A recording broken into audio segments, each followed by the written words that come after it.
Let's get it. 580 Sports Talk coming to you on a Thursday afternoon. Hope you're having an outstanding day, and we appreciate you giving us a chance to make it that much more outstanding with 4 hours of sports talk here on the Sports Voice of Kansas. So glad to be with you on 580 WIBW, FM 104.9, 580WIBW.com, and live streaming video on YouTube at 580 Sports Talk, the channel, and on our Facebook page, WIBW News. We are with you until 6 o'clock, and we've got lots of sports talk to bring you today. I am Dan Lucero. Trenton Craxner, our summer intern, is across the glass, our producer-engineer. You will hear from Brendan Wrzinski and Spencer Dupuis later on in today's show. It is a full one today. We are a day away from the return of Royals baseball. It feels like the Royals haven't played in like a month. They were so irregular the last week before the All-Star break, where they had the off day Monday, the rain out Tuesday, the doubleheader Wednesday, which is 2 games, but it's 1 day, and then the off day Thursday. So they played on 1 day out of 4, and then they had the 3 games in Boston right before the break. But that irregularity makes it feel like it's been a very long time since we've seen the Royals play baseball. I haven't even watched them since the last game of the Rockies series because we were up on the way to Canada. So it was a lot of listening on the radio. So I haven't even watched them play since the last Rockies game, like on TV. So it probably even feels like longer for you. It does. Like I didn't get a chance to watch a ton of the Boston series. I watched most of Friday night and most of the end of Sunday's game. But it just it feels irregular. It feels like we're out of whack here. They've played 4 games or on 4 days in the last 10, 11 days.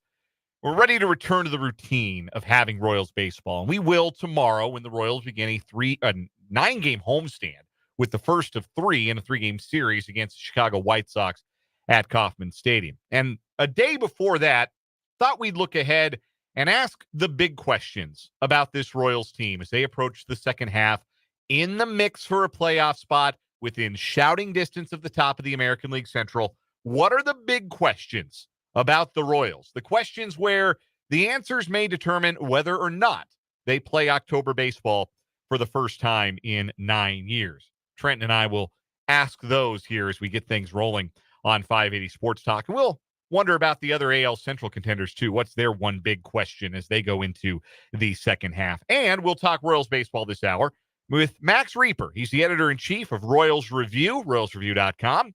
He'll join us on the Fleming Place Wine Spirits hotline at the bottom of this hour. Plenty of Chiefs talk today. We've got Chiefs training camp storyline number 2. We've been running down the 5 biggest storylines for the Chiefs entering training camp. Storyline number 2 is today. The top storyline then, of course, will be on Friday's show. And we have plenty of audio to bring you. The most interesting man in Chiefs camp spoke at length today. We're going to hear from Louis Rees-Zammit, the Welsh rugby sensation, who might just find his way to the 53-man roster for the Chiefs this year and might just be the kind of weapon, particularly in the new kick return game, that other teams around the league don't realize they need yet. So we're going to hear from Louis Rees-Zammit. We're going to play his comments. He took questions today from the press. We'll play those in full in the 4 o'clock hour because I think they're pretty interesting. We'll also hear from Jared Wiley, maybe Hunter Norzad as well, if we've got some time. Those were the 3 rookies who spoke today at Chiefs training camp in St. Joe. Tomorrow, Veteran Report Day, first practice with everybody present and fans present is Sunday up at Missouri Western State University. So lots of Chiefs talk here on today's show. We've got our Lewis Toyota High School Whiparound coming your way. Bottom of the 3 o'clock hour, Rick Peterson of TopSports.News is going to join us. And we'll talk about the continuing list, the top 100 male and female athletes in Shawnee County history over at TopSports.News. Trenton, where do you think you rank on the top 100 male athletes in Jefferson County history? Top 50. Your top 50? I think so. Okay. There's been some really good athletes that came out of Jefferson County, but I don't think there's that many. I'm off the top of my head. And my wife went to Jeff West. So her people are Jefferson County people. I could think of the Shirleys. Paul Shirley played basketball at Jeff West, went on to play at Iowa State and had a peripatetic pro career and maybe a better author than a professional basketball player, but still. Oh, gosh, the guy who punted at LSU, he went to Jeff West, he punted at LSU. Helton, I want to say was his last name, Derek Helton. That's two I could give you just right off the dome. But other than that, I would need to really do some digging. Maybe that's a project for another day. Right. I think statistically what I did in the sports that I played at Valley, I think I'd be in the top 50, top 75. Okay. I'm not sure. I don't think I'm in the top 100 all-time Grandview High School athletes. And my high school in suburban Denver has only been open since 1998, and I don't think I cracked the top 100. So I might even crack the top 50 baseball players if we're being completely honest about things. I bet I'm probably top 100 baseball players, but probably not top 50. I don't think I'm top 50. Anyhow, we'll talk about the ongoing ranking of the top 100 male and female athletes in Shawnee County history with Rick Peterson at TopSports.News. That's the Lewis Toyota High School Whiparound coming up at the bottom of the 3 o'clock hour, plus all of the other things that you've come to know and love about a Thursday edition of the show, including a round of either or over under, 580 Sports Talk headlines, top of the 5 o'clock hour, and of course, another round of What Is Wrong With You coming up around 4:30 or so. And, of course, your interactions, your commentary, your texts and chats in the YouTube live chat. You're invited and encouraged to interact with us today. If you're watching along on YouTube live, and again, you can do that by clicking over to youtube.com, find 580 Sports Talk, subscribe to the channel. We're up to 607 subscribers. That's pretty cool. Subscribe to the channel and watch along live. You can comment with the always lively YouTube live chat. You can also, if you're watching on Facebook at WIBW News, you can comment there as well. Or you can send us a text.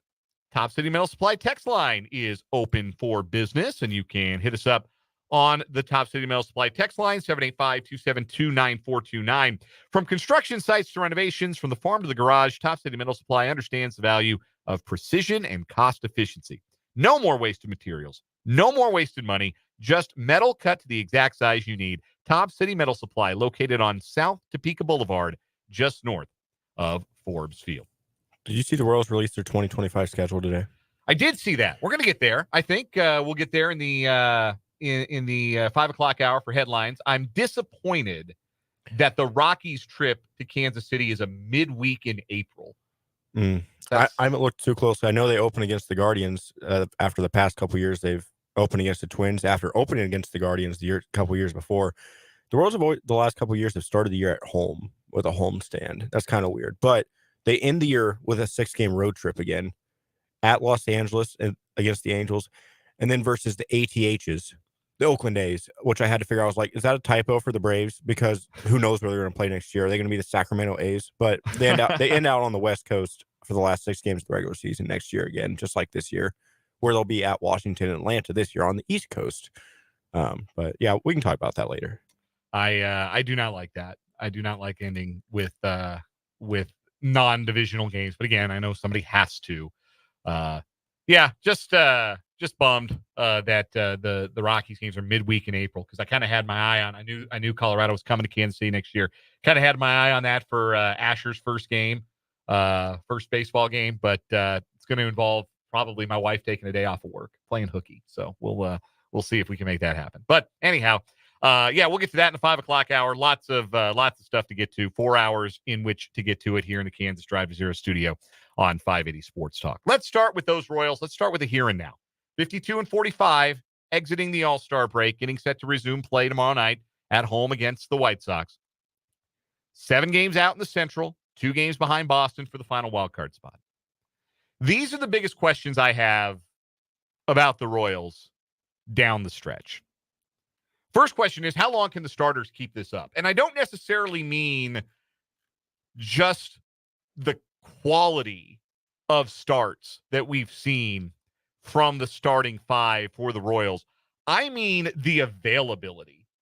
I think that's been more impressive than the ability of the Royals rotation this year, is their availability. In 97 games this season, The opening day rotation for the Royals of Cole Reagan, Seth Lugo, Brady Singer, Michael Wacha, and Alec Marsh has started 92 of those games.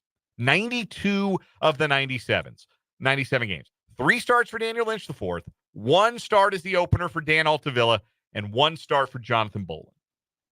That is exceedingly rare to have a starting pitching rotation stay intact to that degree over the course of 162 games, particularly in modern baseball.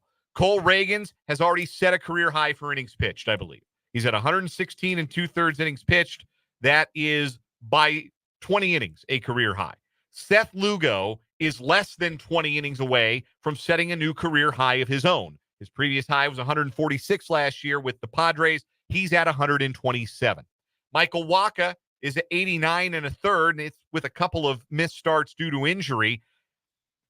He's on pace to exceed what he threw last year with the Padres, 134 and 1/3 innings. The Royals probably don't have enough starting pitching depth, and that starting pitching depth took a hit with the move of Chris Bubic to the bullpen to withstand an injury to really any of these guys, because I don't think Daniel Lynch was super convincing in his starts. If the Royals are going to make a real run at this, a real run at the Central for sure, these guys got to stay healthy. These guys got to stay going on their turns 1 through 5, because, again, the depth behind them, I think, is questionable. Yeah, and Alec Marsh is probably throwing a career high. You forget about him. Well, at the big league level, for sure. Right. In fact, I'm pulling up his minor league numbers to see. It looks like in 2023, over the minors and the major leagues, he threw 136 and 2/3. So at 90 and 2/3 innings now, he's on track to get there or thereabouts. So, yeah, a similar workload as last year. So they have 65 games left, which means they have to go through the 5-man rotation 13 more times. Right. To end the season. And, you said Daniel Lynch he had one really good start against the Rangers in a game the Royals lost at home. Then he had an iffy start in Minnesota, and then maybe the worst start I've ever seen against the Mariners, and somehow the Royals came back from a 9-0 deficit in that game, so it kind of saved his hide. Yeah, I remember. But, I don't know. I was going to say maybe Jordan Lyles, who there's still no update on his personal matter.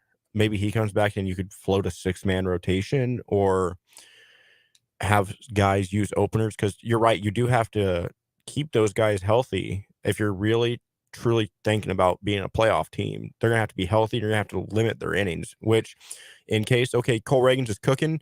Okay, but he's at like 80 pitches. Maybe we pull him after the 5th inning to preserve his arm. But now because the bullpen hasn't been used that much, but when they've had to try and stretch out and use more guys in the bullpen, that's when things get real shaky for the Royals pitching staff. That's the downside of it, though. Yeah, I think that if these 5 starters, because they've been the best part of this team, they've really carried this team at times, and any step back in not just the quality of starting pitching, but again, the depth that the Royals have gotten. We've talked about how important it is for Royals starters to go 6. 13 more turns to the rotation. If you average 6 innings a start, and most starters are around like 5 1/3 innings per start when it all levels out. But 6 innings per start, 78 innings.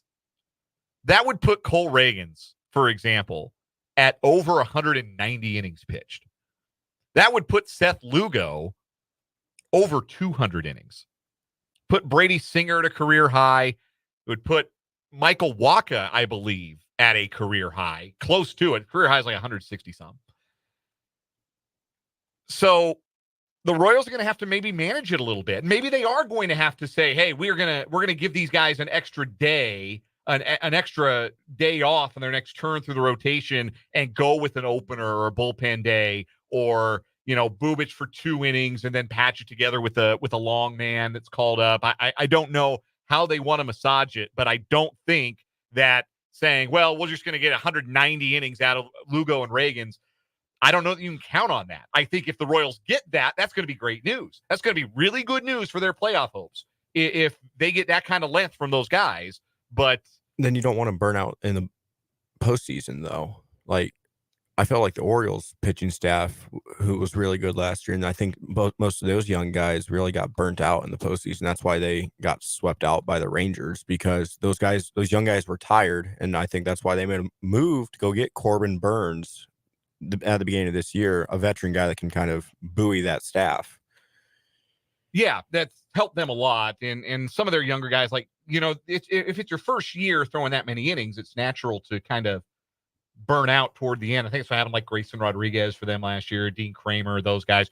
Kyle Bradish blew out this year. Maybe that was a reason for that too, was how much he was pushed last season. So it's a fine line. The Royals have to walk. But the more starts that those five can make, the better off they're going to be, and the more starts that the Royals have to give to the Daniel Lynches or the Anthony Venezianos, or they still have, is it Zach Davies? It's Zach Davies down there at AAA. They got to call him up for a couple of starts. Right. Yeah, you don't want that. That is decidedly not what you want. Next question for the Royals. Are they done adding to the bullpen, and where do they slot in Hunter Harvey? I think Harvey should close. I can understand you made the argument, I think it was earlier this week, that maybe James McArthur in the last month has solidified his claim to the ninth inning, and that could leave Harvey available to put out fires in the seventh or eighth innings, be used in the role that John Schreiber was really good at in April and really not good at the rest of the season. He could become a better version of the way that Quatrero has deployed Schreiber. That might be the right thing to do. Like, analytically, that might be the move. Are they done adding to the bullpen? I think that I can answer that question with another question. How good do you think Chris Bubic is? Because if you think Bubic is a late inning answer and he has looked the part in his first 3 outings, then maybe they are done adding to the bullpen and they can focus their attention on adding to the lineup instead. And I think Walter Pennington's going to get another shot at the major league level eventually. And it's just a matter of time before he takes a Will Smith or a Chris Stratton or maybe even a Zerper or Sam Long if they start to hit a spiral, because we've talked about that. They don't want too many left-handed options in that bullpen, but Walter Pennington got him out of a jam. I know it was the Rockies, but hey, the Rockies took 2 out of 3 from the Royals. They did. But he looked really good in his 2/3 of an inning pitch, and he can't come back up until probably the Diamondback series for his 10 days or 10 games or whatever. They have to wait unless someone gets hurt. But I think he's another piece, too, that you add in. But I like Chris Bubic. He's looked really good in his 4 or 5 innings so far. Yeah, I think I think that Bubic might really be a guy. His velocity's playing up. The secondaries look really good out of the bullpen. It's a very lefty-heavy bullpen right now. Maybe they want to add a right-handed arm to balance that out a little bit. Even Pennington's a lefty. But I do wonder if what they see from Bubic is good the next week and change, if they feel like, okay, maybe our additions to the bullpen to bolster it were Harvey and Bubic. Maybe that's how they're going to play it. My third and final question for the second half. Can Michael Massey and Hunter Renfroe be a sufficient 1-2 punch at 5 and 6 in the Royals lineup? Michael Massey is posting an above average on base plus slugging plus, OPS plus, according to Baseball Reference. He's got a 769 on base plus slugging. Most of that is his power. He's slugging 483. If he doesn't hit for a high average, I don't know if he's helping you, because he has walked in 156 plate appearances, a grand total of 3 times. That is not very many. He's like the inverse Adam Frazier, though. Adam Frazier is the guy that's going to work those long at-bats, maybe get a walk and a single here or there.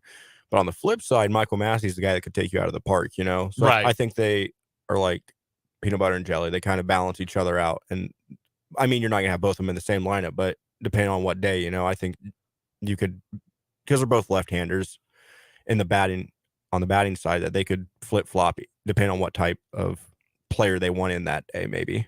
And obviously it depends on Massey's back, but you really want Massey to be in the lineup at second base, because if you have to DH Massey, that means you're sitting one of your other above average hitters. You can't play Fermin and Salvi and Vinny Pasquantino and DH Massey. You can't. You can't get all those guys in the lineup. So that's a balancing act, and certainly I hope that Massey's back gives him the opportunity to be at second base, because I think the Royals are a better team with him in the lineup, and he has performed well when he's been healthy. Renfroe's the other piece.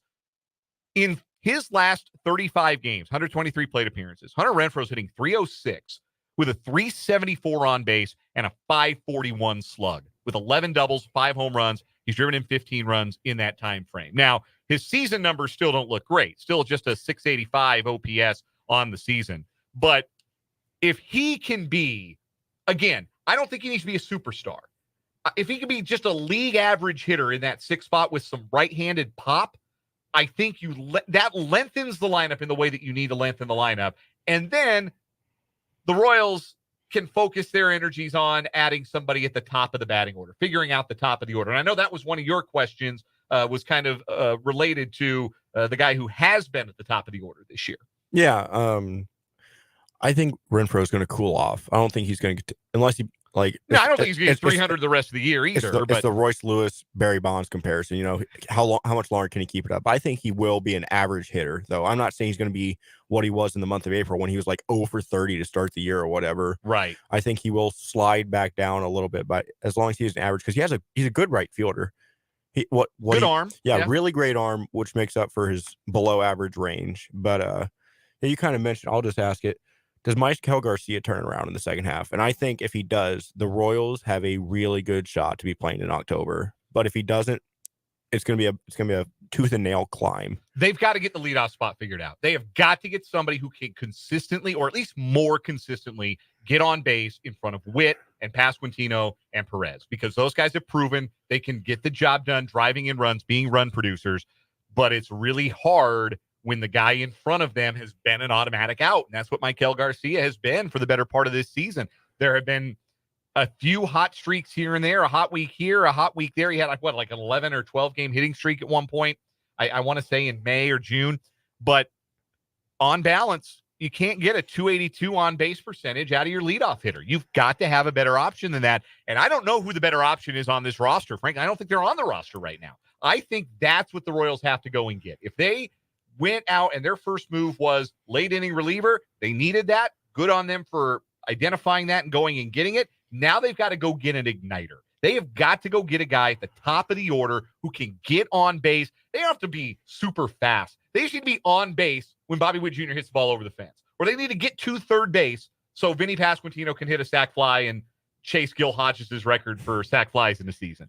They just need something from the top of the order. And I like what Adam Frazier did in that 3-game series in Boston. I thought he was pretty good. And obviously that's probably not going to be sustained over the next 65 games. But I like what Frazier did filling in for right now. And maybe this 4.5 days, because I'll say Garcia came in and pinch hit in like the 7th or 8th on Sunday. Maybe this 4.5 day break, it was the mental reset he needed to get going for these next 65 games. You had one other question for us to get to. One other big question for the second half for the Royals. I'm going to see if I picked the right one that you're talking about here. Okay. Can the Royals hit the ball better on the road? Because their home and away splits has led to some social media belief that the Royals are cheating at home. I did see that. That was very funny. There were Guardians fans who were so peeved by that series loss, that 4-game series loss, that they said, the Royals must be cheating because they're way better at hitting at home than they are on the road. And they are. That's true. Yes, but isn't most teams? Yes. Honestly, though. But yes. But can the Royals not be like the 2023 Royals offense home and away on the road? You know, can they just be like a league average team and put on runs because you have the pitching to get by? It is remarkable just how big the gulf is between the Royals at home and the Royals on the road. The Royals at home, a team OPS of 774. The Royals on the road, a team OPS of 649. So essentially, it's a whole team full of Maikel Garcias on the road. It's like if me, you, Brennan, and Spencer multiplied and added one other guy. Like we picked 5 other guys from the office and went out there and played for the Royals on the road. It's 9 Freddie Fermins at home, and it's 9 Maikel Garcias on the road. Yeah, that's got to change. That does have to get better. Royals as a whole, though, they're 21-27 on the road this year. That's why the 4-4 road trip that they had right before the break was not bad. 500 on the road is fine. Playing on balance 500 ball on the road, because you are going to typically be better at home. That gets you to October. Yeah, because they had lost like 13 of their last 16 on the road before that 4-4 road trip. They were just absolutely brutal. So that is, I think, a really fascinating question. I don't know if that's just a statistical anomaly and that floats back towards the mean in the second half, or if that's actually a symbol of a more alarming problem. But fascinating questions that the Royals have to answer as they get ready to gear up to start the second half tomorrow night. We're going to take our first break here on 580 Sports Talk. When we come back, what about the other AL Central contenders? We got one big question for each team, Cleveland and Minnesota. On the other side of this break from the Kansas Drive to Zero studio, you're tuned in to 580 Sports Talk.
.234 on 580 Sports Talk. We are just getting rolling on this Thursday edition. Dan and Trenton with you to start. Brendan and Spencer will be along later on. A couple of thoughts from the YouTube live chat. Christopher says maybe they could slap Tommy Pham into a deal, the Royals, to ignite their lineup. Just don't let him in the fantasy football league. That's good advice. I wouldn't play fantasy football with that guy.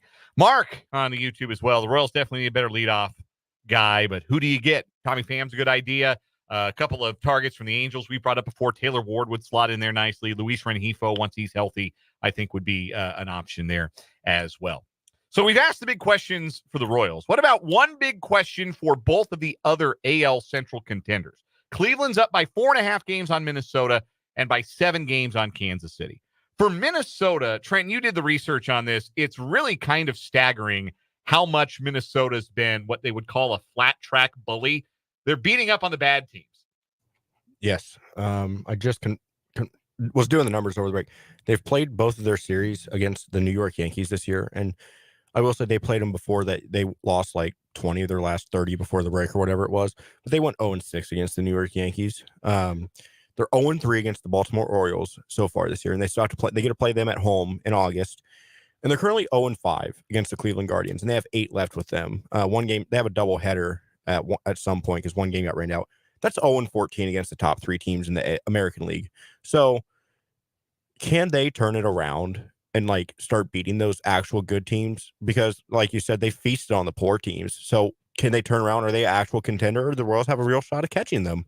For Cleveland, I think the big question is the bullpen going to hold up, or are they going to require another starting pitcher? Their pitching staff, their bullpen's great, but it all kind of feels like a house of cards right now. Like they've got 2 reliable starters right now in their starting rotation, and that's Tanner Bybee and Ben Lively. And Ben Lively has never been this good before, so I don't even know how reliable he is. It's Bybee and pray for rain. Carlos Carrasco's washed. Gavin Williams is young. I think he's got a lot of potential, but I don't know how much they're going to really be able to lean on him.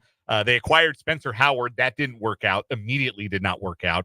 I think they need another starting pitcher because they're going to put so much stress on that bullpen. They got 5 guys with over 40 appearances already this season. I don't know how that's going to hold up in the second half of the year if you keep leaning on not just Emmanuel Clase, who can handle it, but the other guys who've been great, Hunter Gaddis, Tim Herron, Cade Smith, Scott Barlow. They have to make it stand up a little better in the starting rotation, I think, if they want to hold off any possible charges from Minnesota and Kansas City. We'll take a break. When we come back, we'll talk Royals with Max Rieper, the editor-in-chief of Royals Review on 580 Sports Talk.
Joining us on the Fleming Place Wine and Spirits hotline to talk Royals baseball a day before the unofficial second half of the season begins is Max Rieper, the editor-in-chief of Royals Review. Check out he and his staff's work at royalsreview.com. Max, I want to start with this. How much fun has this been, this first half of Royals baseball, particularly relative to what it's been from 2018 through 2023? How enjoyable has this been just to watch? I mean, just this last week has been like more fun than the last 5 years combined, right? I mean, seeing a star Royals player on the biggest stage in baseball, the All-Star game, and getting a chance to participate in the home run derby, and not just participate, but I feel like we were kind of watching a star being born. Like that was his ascendancy into the public eye for a lot of fans who maybe don't pay attention to the Royals.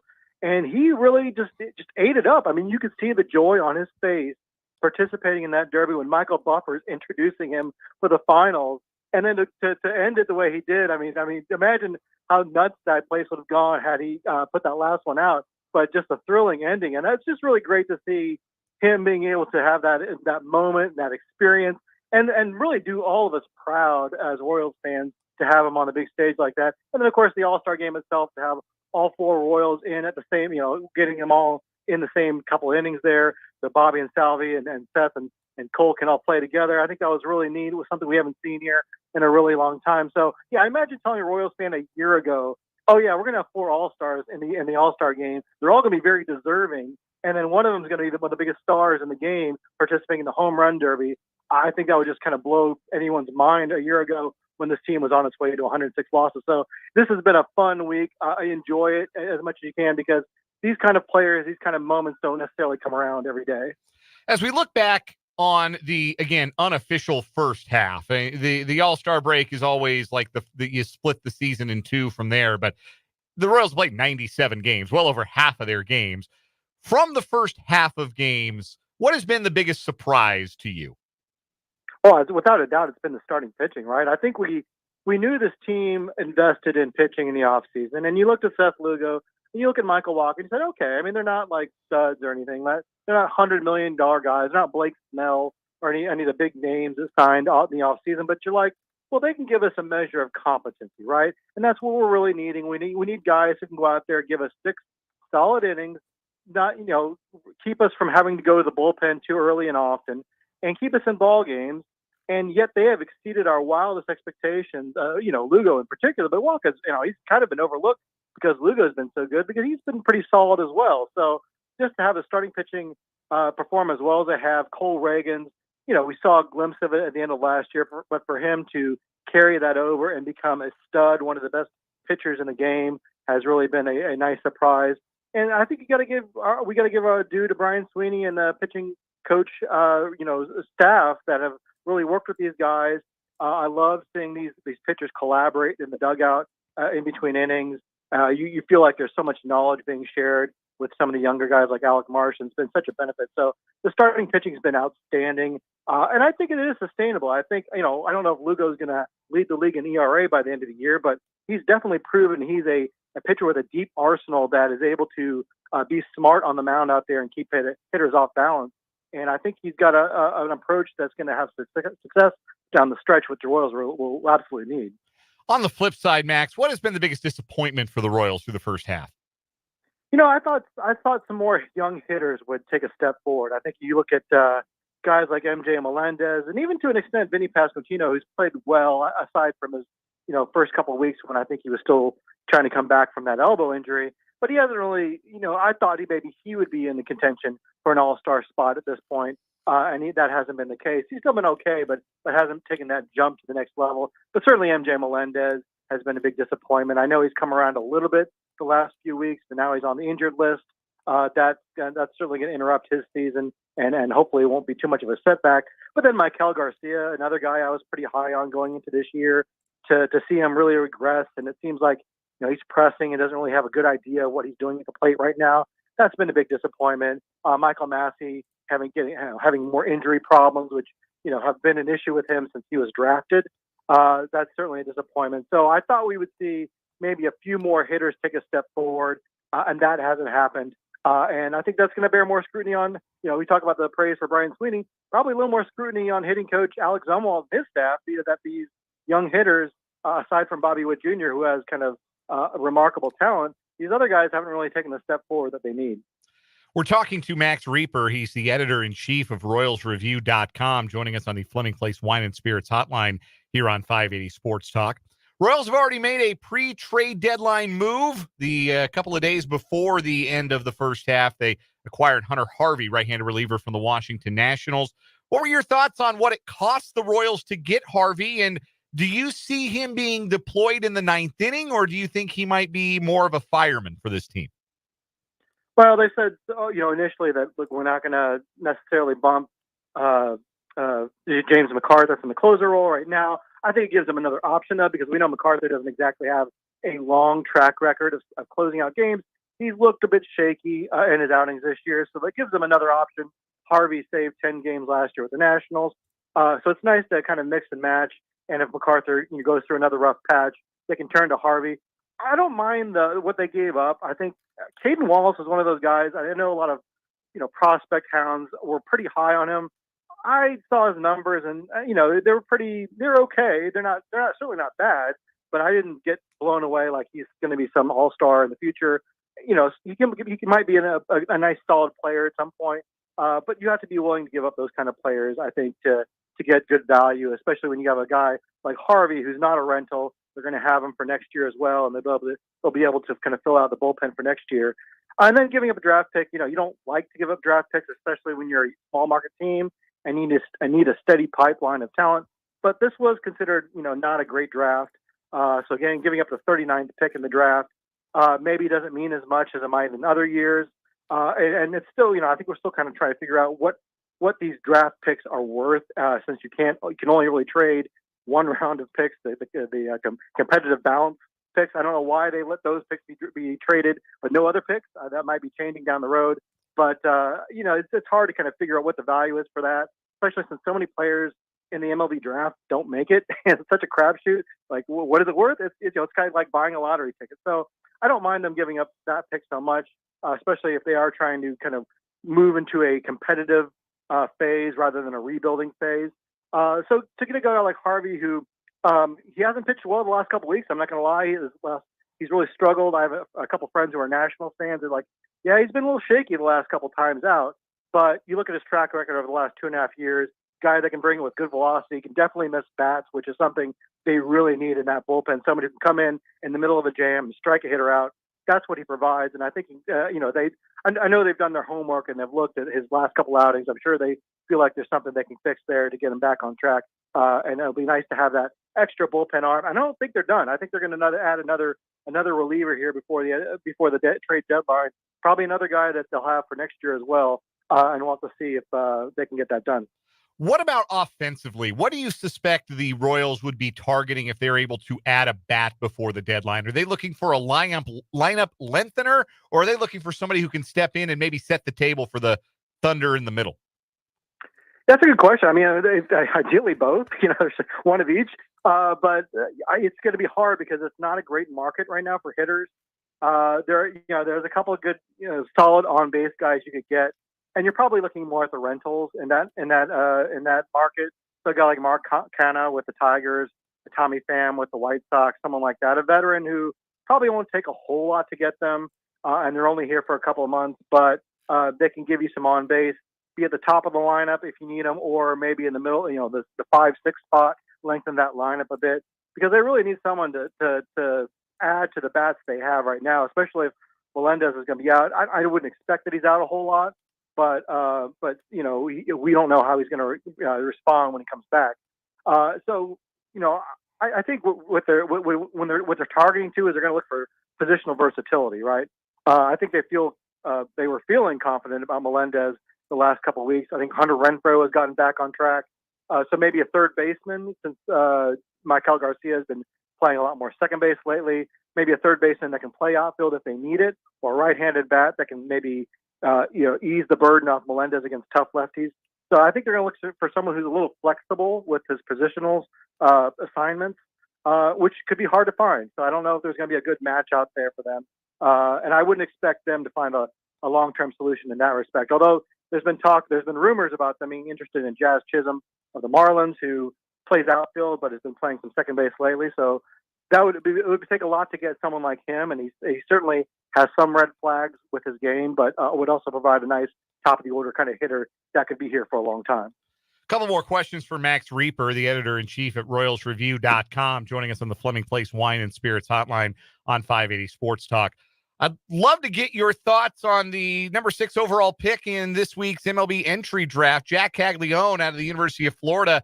The power potential he brings into the system, I don't think maybe has ever been matched. The only comparison I could think of as far as pure raw power as an amateur would be Bo Jackson. But it sounds like the Royals are going to let Cags try to be a two-way guy and continue his career on the mound. Do you think that's a wise decision by the Royals?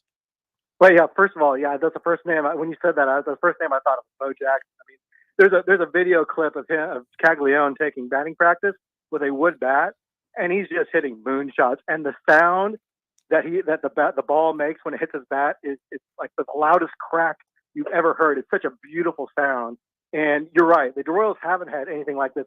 80 grade power, the top of the shelf power you can find at the amateur level. We know what he can do in that department. The trick with him is going to be, can he make enough contact? And I think he's gotten a little unfairly bashed for his aggressiveness at the plate. I don't think he's necessarily a free swinger where he's just swinging at everything that's out there. And I think he made some adjustments this year to kind of cut his strikeout rate significantly. And they'll work with him too to make sure he's not, just swinging at everything outside the plate. But man, you can work with that kind of power, right? He's a guy that's going to have 30 home run plus power, even in a place like Kauffman Stadium. As far as him doing the two-way thing, we'll see. I mean, he's got a high 90s fastball. I mean, Shohei Ohtani is a unicorn for a reason. It's very, very difficult to be an elite hitter and an elite pitcher at the same time. And we've seen guys drafted as two-way players. The Royals had one in Trevor Werner a couple years ago. They kind of quickly abandoned pitching for hitting. Hunter Green, who was an all-star with the Reds this year on the mound, he was a two-way player and kind of quickly gave up shortstop when it was, pretty easy to see he could throw 100 miles per hour and get hitters out that way. So I think you'd like to see him concentrate on one thing at a time. I think they're kind of humoring him. It's like, oh, sure, we'll let you pitch. We'll see how it goes. If it turns out he's really, really great, then that's something to fall back on. But I think his meal ticket's going to be as a hitter. Now, it'll be interesting to see if maybe they move him off first base to right field with that kind of arm. You think that could be a real asset out there. And, of course, they have Vinny Pasquantino at first base. And Caglione, I mean, I don't think he's a guy that's going to spend a whole lot of time in the minor leagues. He could be up within the next year or two. So it might be interesting to see where they end up moving him on the field. But, it'll be interesting to see if he becomes a pitcher. It certainly would be an interesting asset to have on a small market team where you can have the option to put a guy out there every once in a while and pitch for you when he's not hitting. All right, last thing, Max, we got about a minute here. Finish this sentence for me, a sentence I hope we get to say to each other at the end of the month of September. The Royals made the playoffs in 2024 because blank. Because they found some arms in the bullpen that were able to strike hitters out, and we felt a lot more confident about the relievers in late in games. I could definitely see that being a major X factor down the stretch. Hopefully Hunter Harvey and maybe even Chris Bubich are a part of that bullpen mix for the Royals. Max Rieper is the editor-in-chief at RoyalsReview.com. Check out the website. Find them on Twitter at Royals Review. Max, it is a pleasure to have you with us, and we look forward to talking to you again down the road.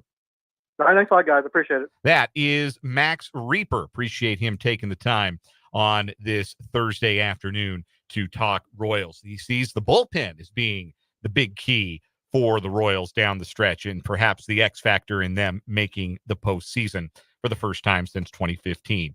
The Royals open the second half with 3 games against the White Sox this weekend, and we want to send 2 of you to the Royals-White Sox game on Saturday night. That's Michael Garcia bobblehead night. We've got a pair of tickets from the DM Injury Law Royals ticket window. Have you or a loved one been in a car wreck? Contact DM Injury Law today and get the money you deserve. Car wreck? Remember, Mike's got this. And we've got a pair of tickets to see the Royals and the White Sox on Saturday at Kauffman Stadium for caller number 7. Right now, caller number 7 to 785-272-9429. That's 785-272-9429. We're looking for caller number 7, and we're going to send you to the K on Saturday. Coming up in the 3 o'clock hour, Chiefs training camp storyline number 2, and we'll talk to the great Rick Peterson at TopSports.News. That's all coming up from the Kansas Drive to Zero studio. This is 580 Sports Talk.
Let's get it. Hour number 2, 580 Sports Talk on this Thursday afternoon. A pleasant one in the capital city.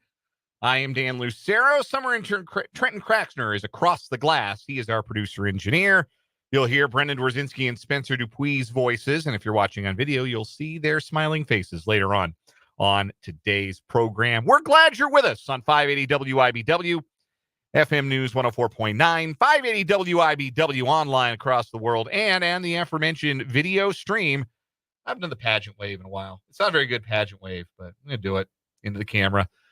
We're on YouTube. 580 Sports Talk is the channel. Subscribe, check us out, watch us live, interact in the live YouTube chat, or catch us on the archive. Noticed a lot of you folks, we've seen the analytics. We've dug into the data.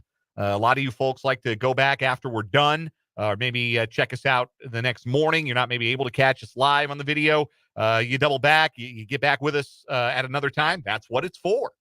You can also just listen. If you'd rather just listen to us and not look at us, again, there's a reason the term face for radio was invented, after all, so no hard feelings.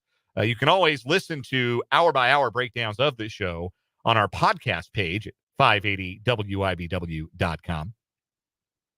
You can watch the video stream, as I mentioned, on YouTube. You can also catch it live on Facebook and archived on Facebook as well. WIBW News is the Facebook page. It's great to see so many of you in the YouTube live chat. Been a minute since we talked to our pal Lenny Dawson. He asked me, how's the baby? Any sleepless nights yet? Let me tell you this. I was talking to our old pal, Jake LeBon, former longtime host of this very radio program. I was talking to Jake, texting with him earlier today. We were talking. We've had some good luck, my wife and I, last few days with baby Asher, getting us some good sleep. Feel much more energized. Asher's starting to give us periods of 4, 5. Last night, it was close to 6 hours of sleep before the first middle of the night feeding. And I was more than happy to handle the 3:45 a.m. feeding today, because that meant I got to watch the British Open. I got to watch the Open Championship. So I was totally happy to get up and watch a little golf and feed my son, who is 6 weeks old today, for the record. So for now, the sleep is going well, but Jake was very quick to remind me that there's a thing called sleep regression. And in his words, it is going to hit like a Mike Tyson uppercut. So I got that coming, and I'm not looking forward to that whatsoever. But for now, so far, so good. Asher is a healthy baby. He is a growing baby. He's starting to like smile voluntarily, hold his head up, all that fun stuff.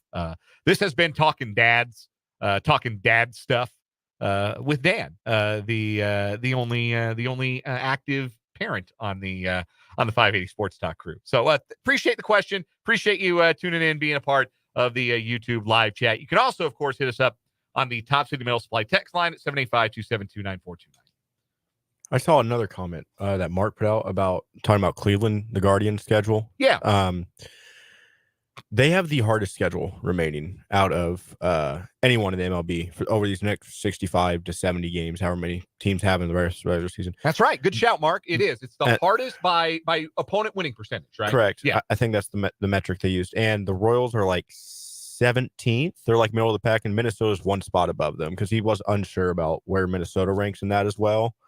But I think they're one spot ahead of the Royals. The Royals and Twins are right about middle of the pack, though. Just to answer his question, based off something I saw someone put out the other day. So yeah, I think I had seen, I thought a graphic of that, and I'm not finding it. That's what I was looking for. Did we send it in our text chain? Yeah, it wasn't a DM. It was. Yes, it was. Okay. Yeah, it wasn't a DM. It was via text. Yeah. Yes, the Guardians have the third hardest schedule behind the Rays, and the hardest schedule, the Boston Red Sox. So that's the two of the three teams that the Royals most would like to catch. Yes, the Twins are 17th and the Royals are 18th. This is via Fangraphs, so I don't know what metric they used for remaining strength of schedule. It seems especially cruel that fourth and fifth hardest schedules are the two worst teams in the National League. The Rockies and the Marlins. That's tough. I wonder how much that factors in. Do they have to play the Phillies and the Dodgers and the Brewers, maybe some of the better teams that they haven't played them yet? Though. Yeah, I wonder. I do wonder if that's the case. Interesting. Easiest schedules: San Francisco and the Cubs and the Braves and the Yankees. Those are the four easiest schedules. And Detroit, although I think Detroit in fourth place, a little too far out of it. I think they're going to start I don't think they're going to trade like Tarek Skubal or anything, but I think Jack Flaherty can move. I wouldn't be surprised. Maybe they took some calls on some of their bullpen pieces. I think they're still trying to build in Detroit. But yeah, that's a good shout, Mark. That is true. Cleveland, very tough schedule. Third hardest, according to Fangraphs strength of schedule metric. Boston, the hardest schedule. And that's good news for the Royals, who would like to catch both of those teams before season's end. We'll talk a little bit more Royals later on in the program. But here in this 3 o'clock hour, we're going to talk to Rick Peterson at the bottom of the hour. Rick Peterson from TopSports.News. It's our Lewis Toyota High School Whiparound, and Pistols cranking out the content, even though there are no active high school or college sports going on here in Shawnee County or with Washburn University. The top 100 male and female athletes in Shawnee County history are being ranked 100 down to 1. I think the lists are halfway complete now. I think we've seen 51 through 100 for both the men and the women. So we'll get Pistol's thoughts on some of the athletes that he has more recently ranked, and talking to him later on this hour. We'll also play a game of either or over under. And still to come on the show today, we're going to hear from a couple of Chiefs rookies, including the Welshman, Lewis Reese-Zammit. We'll also hear from Jared Wiley and maybe a bit of Hunter Norzad, too, if we have some time, as all three of those Chiefs spoke to assembled media in St. Joe today. But we are starting this 3 o'clock hour the same way we started every 3 o'clock hour this week, and we'll do it again tomorrow. We have ranked the top 5 storylines. And by we, I mean me. And really, the royal we here really does apply, because right now I'm the only one in the talk studio, but also this was my project. I have ranked the top 5 storylines heading into Chiefs training camp, which, again, gets rolling with the first practice in front of fans in St. Joe with the veterans and the rookies on Sunday. And I've ranked them 5 through 1 based on the impact I think they will have on this season, in case you've missed any of them. On Monday, storyline number 5 was the running back situation. Do the Chiefs need a veteran running back number 3, or is running back number 1, Isaiah Pacheco, in for more snaps and more touches?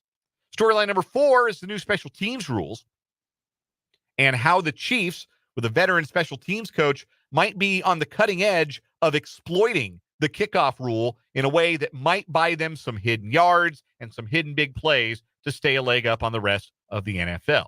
Yesterday was storyline number 3, the secondary shakeout.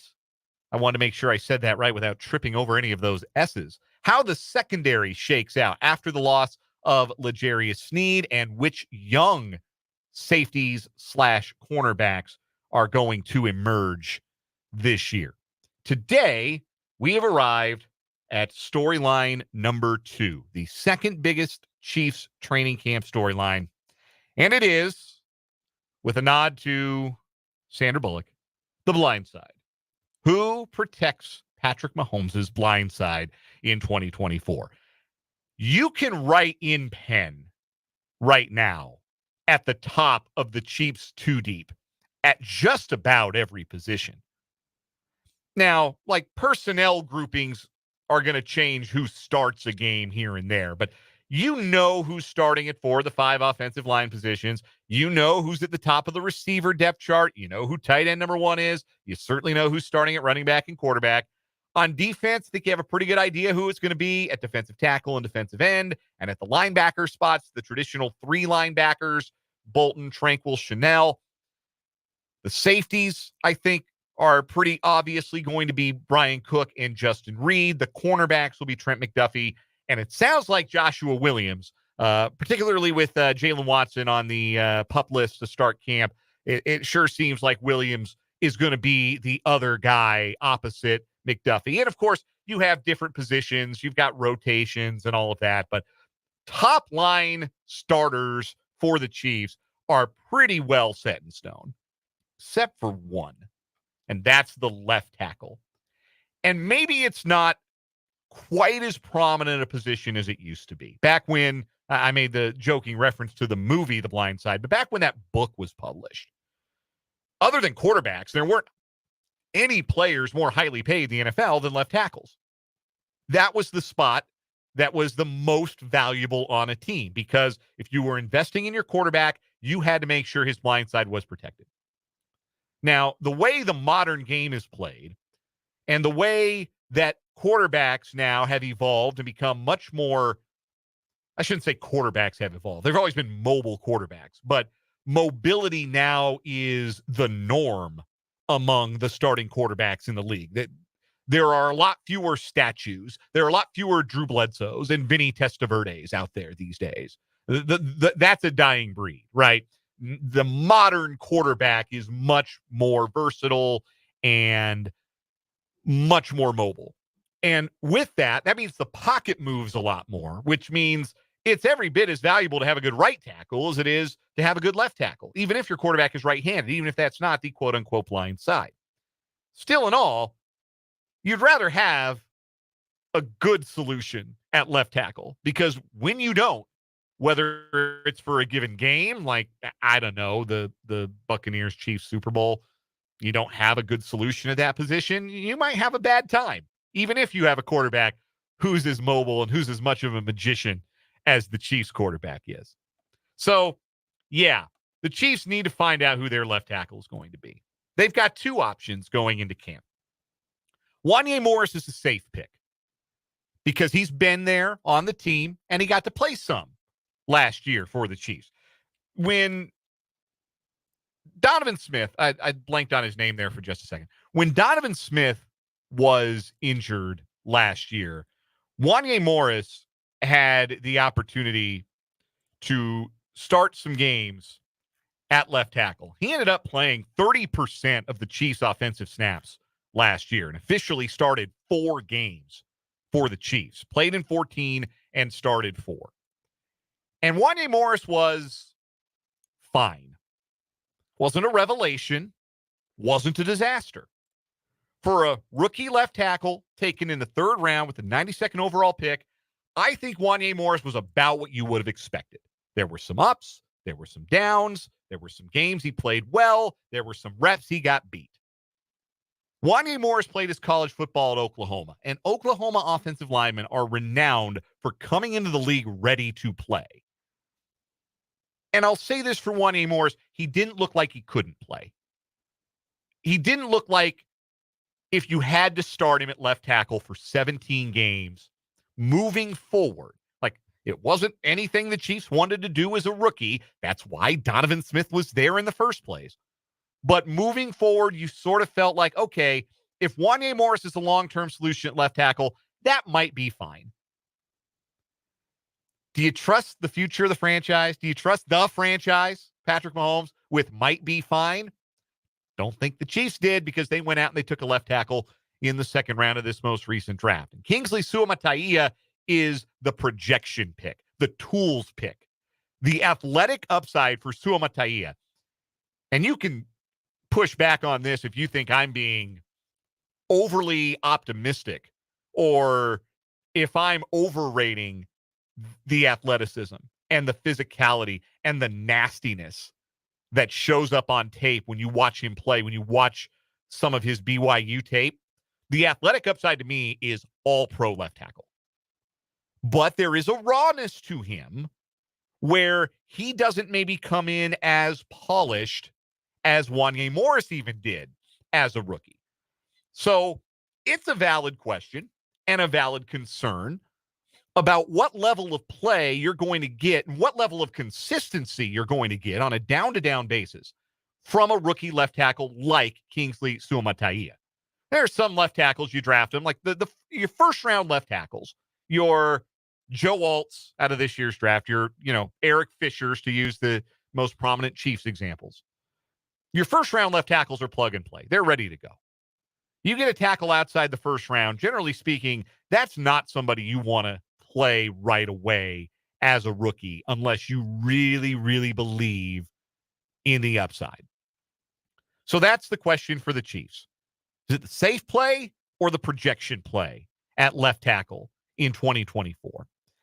The Chiefs have not reached the heights they've reached as a franchise by doing the safe thing, right? That's not how you win back-to-back Super Bowls. It's not how you win 3 in 5 years. You don't do that by doing the safe thing.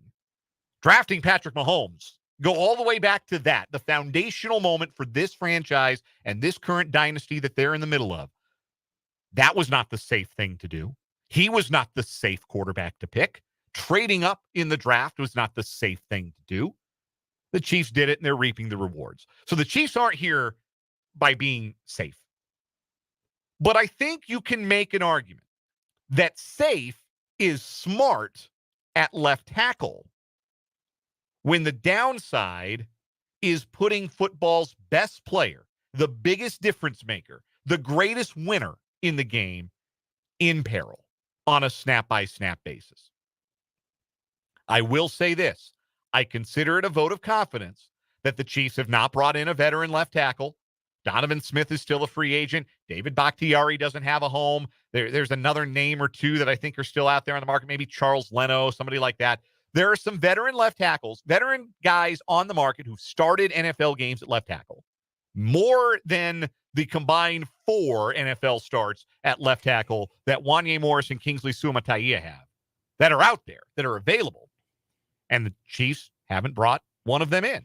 And that, to me, says they saw enough at OTAs, they believe enough in Suamataia's upside and Morris's polish that they think the left tackle is one of those 2 guys. Trent, I'll throw it to you. I'll ask you, from the fans' perspective, with the red tinted glasses, who do you think ought to start at left tackle in week 1? I'm going to go with Kingsley. But I was looking at the Chiefs official website here on their roster. They have 3 guys listed at guard, Trey Smith, and then 2 guys that are rookies undrafted, McCade Mature and Nick Torres. But you go down, the guys that are listed as offensive linemen, just the general can play anywhere guys, right? Mike Caliendo, CJ Hansen, Wanye Morris, and Hunter Norzad. Wanye Morris is not listed as an offensive tackle like Chukabeka, Godric, Griffin McDowell, Ethan Driscoll, and don't even have Jawan Taylor on here. Anyway, my point being, do you think Wanye Morris is the left guard week 1 because Joe Tooney ain't going to be there? That's my question, because they try to move around to be a swing guy, and I know training camp has just begun. But are you going to go Hunter Norzad or maybe Wanye Morris? Because I think they do start Kingsley out on the blind side. But does Wanye step inside till Joe Tooney gets healthy? I think where they work Morris out will be very telling in that regard, because Joe Tooney is also starting on the PUP list. The pectoral injury is not an easy one to come back from for a veteran offensive lineman. Okay, I scrolled down farther to just tackle, not even offensive tackle. They have Lucas Niang, Kingsley Suamataia, and Jawan Taylor. But they have Wanye Morris says offensive lineman. So does that, to me, that says maybe he's the starting left guard, or maybe he's just the swing guy. Like we talked about him earlier this week. We talked about him when we heard from Kingsley Suamataia. He was one of the first rookies to speak upon arrival at training camp. We heard from him yesterday, in fact, and we were having this discussion. Maybe that is the viewpoint of this Chiefs coaching staff and their offensive line coach, Andy Heck, that because Morris is polished enough and he's been in the system a year, he might be a guy that they can drill everywhere on the line, and he's your finger in the dike. He's your Nick Allegretti, essentially. Yeah. That, okay, if we've got an injury, Wanye Morris is the first guy off the bench. He's the 6th man in this 5-man offensive line. The risk you run there is, if Suamataia doesn't work out, then do you stick with Morris at left guard if he has to fill in that spot and go Lucas Niang at left tackle? Or do you kick Morris back to left tackle and then you're starting a rookie like Hunter Norzad at guard? Like, that's a risk. Right. But again, that's contingent on Joe Tooney being ready or not. And like I said, it's a tough injury to come back from. Offensive linemen are tough dudes. Like, it would not shock me if Tooney was ready to go week 1. It would also not shock me if he missed the first month. Like, he suffered that injury fairly late in the season. And it's a hard one to come back. AFC Championship game, I think. Yeah, I think so. I was trying to remember what divisional game. Yeah, Mike Caliendo is the guy that's been on the team, or at least the practice squad these past couple years. But I think he's the backup center, the way they viewed him for Creed. But yeah, I don't know. I think Wanya Morris, if I can remember correct, he graded way better as a run blocker than a pass blocker last year. So maybe they view his physicality and just being a bruiser and a bully in the run game that can work on the inside for right now. I don't know. I would put my chips on the table saying Kingsley is starting to protect the blind side first snap of the year. It's tempting because I think there's much greater upside with Sumatai. If you strike it right with him, I do think there's all pro potential there. Lenny, in agreement. Lenny Dawson in the YouTube live chat. I want the rookie to get every chance possible to win the job because of the upside and investment. I think he's going to get every chance possible. I think maybe it's overstating it to say it's his job to lose, but I also think that might be the case. Like maybe that's not overstating it. Maybe if he goes out in camp and he just looks lost and overwhelmed, then you turn to Morris. But if he looks like he can hold his own, he's got the clubhouse lead because, again, the tool set, the physicality that he plays with. I think that the offense for the Chiefs would be better if they get a playable version of Sumatai right away. But I think it's nice to have a fallback option in Morris, who started games there last year and, again, comes into the league with that. Like every lineman from Oklahoma comes into the league and like you just pencil them in for an 8-year career. Like they just play for a long time and they help your team. They're good and they help your team. Do you know Sumatai? Yeah, I'm just gonna call him Kingsley because I'm just butchering right now and I feel bad. You know he's related to Penei Sewell. They're cousins. You know how we talked about how good he was yesterday. Yes. And Puka Nacua is also related to him. He's got a deep Samoan bloodline. Yeah, nobody take this the wrong way. It is amazing how many of the players of Samoan descent in the league are related to each other in some way. Yes, like those family trees have some branches you would not expect. You would see it if you watch WWE. You know exactly how deep that can run. No, that's a fact. Because like Rikishi has like kids just keep popping up everywhere, and that's great for Rikishi. But like we're getting off track here. But Sumatia, I think he's your starting left tackle game one, unless, like you said, he just looks bad in camp. It's his job to lose, in my opinion. I think Wanye might kick inside until Joe Tooney is ready, because if he's not. The competition between him and maybe Caliendo and maybe Hunter Norzad's part of that mix too at left guard if there's a long-term or even a short-term absence for Tooney, for sure. But you want to have quality offensive line depth, because when you don't, again, I direct you to the Buccaneers-Chiefs Super Bowl for evidence as to what happens when you do not have quality depth. And not only do they have to worry about a short-term absence for Tooney, you got to wonder about how long he's going to keep being able to play, period. Never mind play at a high level. Is the next starting left guard for the Chiefs still on the team? I don't know about that. Then they may have to worry about right guard next year if they don't re-sign Trey Smith. So that interior line could be in need of an overhaul within the next year or two, and maybe Wanye Morris is a long-term part of that. So it bears watching. He is certainly more likely, like, if you made me choose between one of those two guys, who's more likely to end up at a different position, it's definitely Morris, because Sumatai is all left tackle. Like that is somebody who is sculpted to play that position, and he plays with the left tackle's mentality. And if it works out, I think the Chiefs have a high upside player that can become a top tier left tackle in the league, best case scenario. And that is how the Chiefs have sustained the success that they've sustained over this period of time, is developing second and third day draft picks into all pro caliber players. If they can do it again with Sumatai, then Patrick Mahomes doesn't have to worry about his blind side for the next decade of his career. And that would be a pretty good place for the Chiefs to be. But that is the second biggest storyline heading into Chiefs training camp, which again gets going in earnest on Sunday. We're going to take a break here from the Kansas Drive to Zero studio on 580 Sports Talk. On the other side, we're going to play a little game of either or over under. Then we'll talk to Rick Peterson of TopSports.News as we roll along on this Thursday edition of 580 Sports Talk.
3:33 on 580 Sports Talk. Couple of thoughts from the Top City Middle Supply text line, again, 785-272-9429. We have a listener from the 785 asking when we'll hear from Mitch Holthus and his training camp reports. July 29th, 11 days. First time we'll get to hear from our friend Mitch Holthus from Chiefs training camp. Those will continue throughout training camp here on 580 Sports Talk. 525 daily on 580 Sports Talk. We will be joined by Mitch. Also, texter from the 913 suggests a new segment, DWD, Dads with Dan. That's not too bad. I think there's a certain ring to it. You could do so much. You could make like dad jokes, just tell stories from your house, like give advice to people. You'd be like Dan's dad corner. I am in no position to give advice to anybody. I don't think. I have not gotten to a point where I feel comfortable giving anybody any parenting advice. I'm just fighting for my life every day. It's the tough part is, like, he'll be fairly chill in the morning. We wake him up, we give him a bottle and feed him, and then I go to work, and I'm at work all day. My wife is, she's a teacher, so she's not working right now. She's going to take a couple of months, start of the year, to stay home and be with the baby. And when I get home, it's nighttime, and that's like fussy hours for the kiddo. And so it's hard. Like, I don't get to enjoy those like midday naps that are such a delight. I get fussy mode quite often. But you roll with the punches. And like I said, he's starting to, I think, voluntarily like respond to some cues and smile. And even if it's not voluntary, I don't care. When my kid smiles at me, it's the greatest feeling in the world. So when it gets to be, don't tell me it's not voluntary, is what I'm saying. I'm going to choose to believe that it is, and then eventually it will be. And I'll just have been right this whole entire time. Anyway, it is time for another quick question from 785. Is he sleeping through the night yet? No. But like I mentioned earlier, big chunks of sleep presently. We got about 5.5 hours last night. Big chunks of sleep at night, which is A-okay by my wife and I. Anyhow, either or over under time. Trenton got a simple one for you today. Either or, ice cream sandwiches or popsicles? Ice cream sandwiches. I'm not a big popsicle guy. Okay. I've got both in my fridge right now, and I'm a big Chipwich guy, the chocolate chip cookie ice cream sandwich. Although mainly I just like to say Chipwich. That's fair. Really, really fun to say. But we also got some popsicles that are really good. I got a raspberry popsicle, really, really good the other day. I forgot I hadn't had a popsicle in a very long time, but it was tasty. Anyway, you got one for me? Yeah, I'm going to give you an over-under basing off the Royals coming out of this break. 9-game homestand against the worst team in baseball, Chicago White Sox. The other team from Chicago, the Cubs. And then in the middle of the World Series runner-up last year, the Arizona Diamondbacks. 9 games at home. You're lining up Lugo at least twice. And if they start Reagans on Monday, him at least twice. Do the over-under 5.5 wins on the homestand for the Royals. I think a 6-win homestand is entirely possible. I think that's series wins against everybody, and I think that's doable. The way they played at home this year, the way they match up against those teams, I think they get 2 out of 3 from everybody, and if they don't get 2 out of 3 from somebody, they'll sweep the White Sox. I was going to say, I think 7-2 or 6-3 should be the expectation. Yeah, 6. I think they want to come out 6-3. That would be a really good start to the second half. If they come out of the gate, get 6 of those first 9. Anything worse than 6-3, I think, is a failure at home. You take a winning homestand, you'd live with 5-4. You really don't want to get into like 4-5, 3-6. That's a big slip start, and you're probably giving a lot of games back to Boston, Cleveland, Minnesota at that point. Yeah, you winning at home, play winning ball at home, play 500 ball on the road. That's the recipe, and this is a homestand that sets up, I think, for the Royals to do well and clean up at least. Give them 6. I'll say over. It's optimistic. It's, again, sweeps are hard. So win 3 series, 2 out of 3, gets them to 6. I think that's doable. We'll take a break here on 580 Sports Talk. When we come back, we'll be joined by Rick Peterson of TopSports.News for the Lewis Toyota High School Whiparound on 580 WIBW.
We're always happy to be joined by Rick Peterson of TopSports.News for the Lewis Toyota High School Whiparound here on 580 Sports Talk. Pistol joins us every Thursday at this time to talk about the latest happenings in the Topeka and Shawnee County High School sports scene, as well as Washburn University athletics. Of course, nothing going on now except for the top 100 male and female athlete countdown. Pistol, I have to ask, we're halfway through both of those countdowns. What has the feedback been like from readers? You know, when I've talked to coaches and some players, they always like stuff like this. It just gives them a chance to go back down memory lane.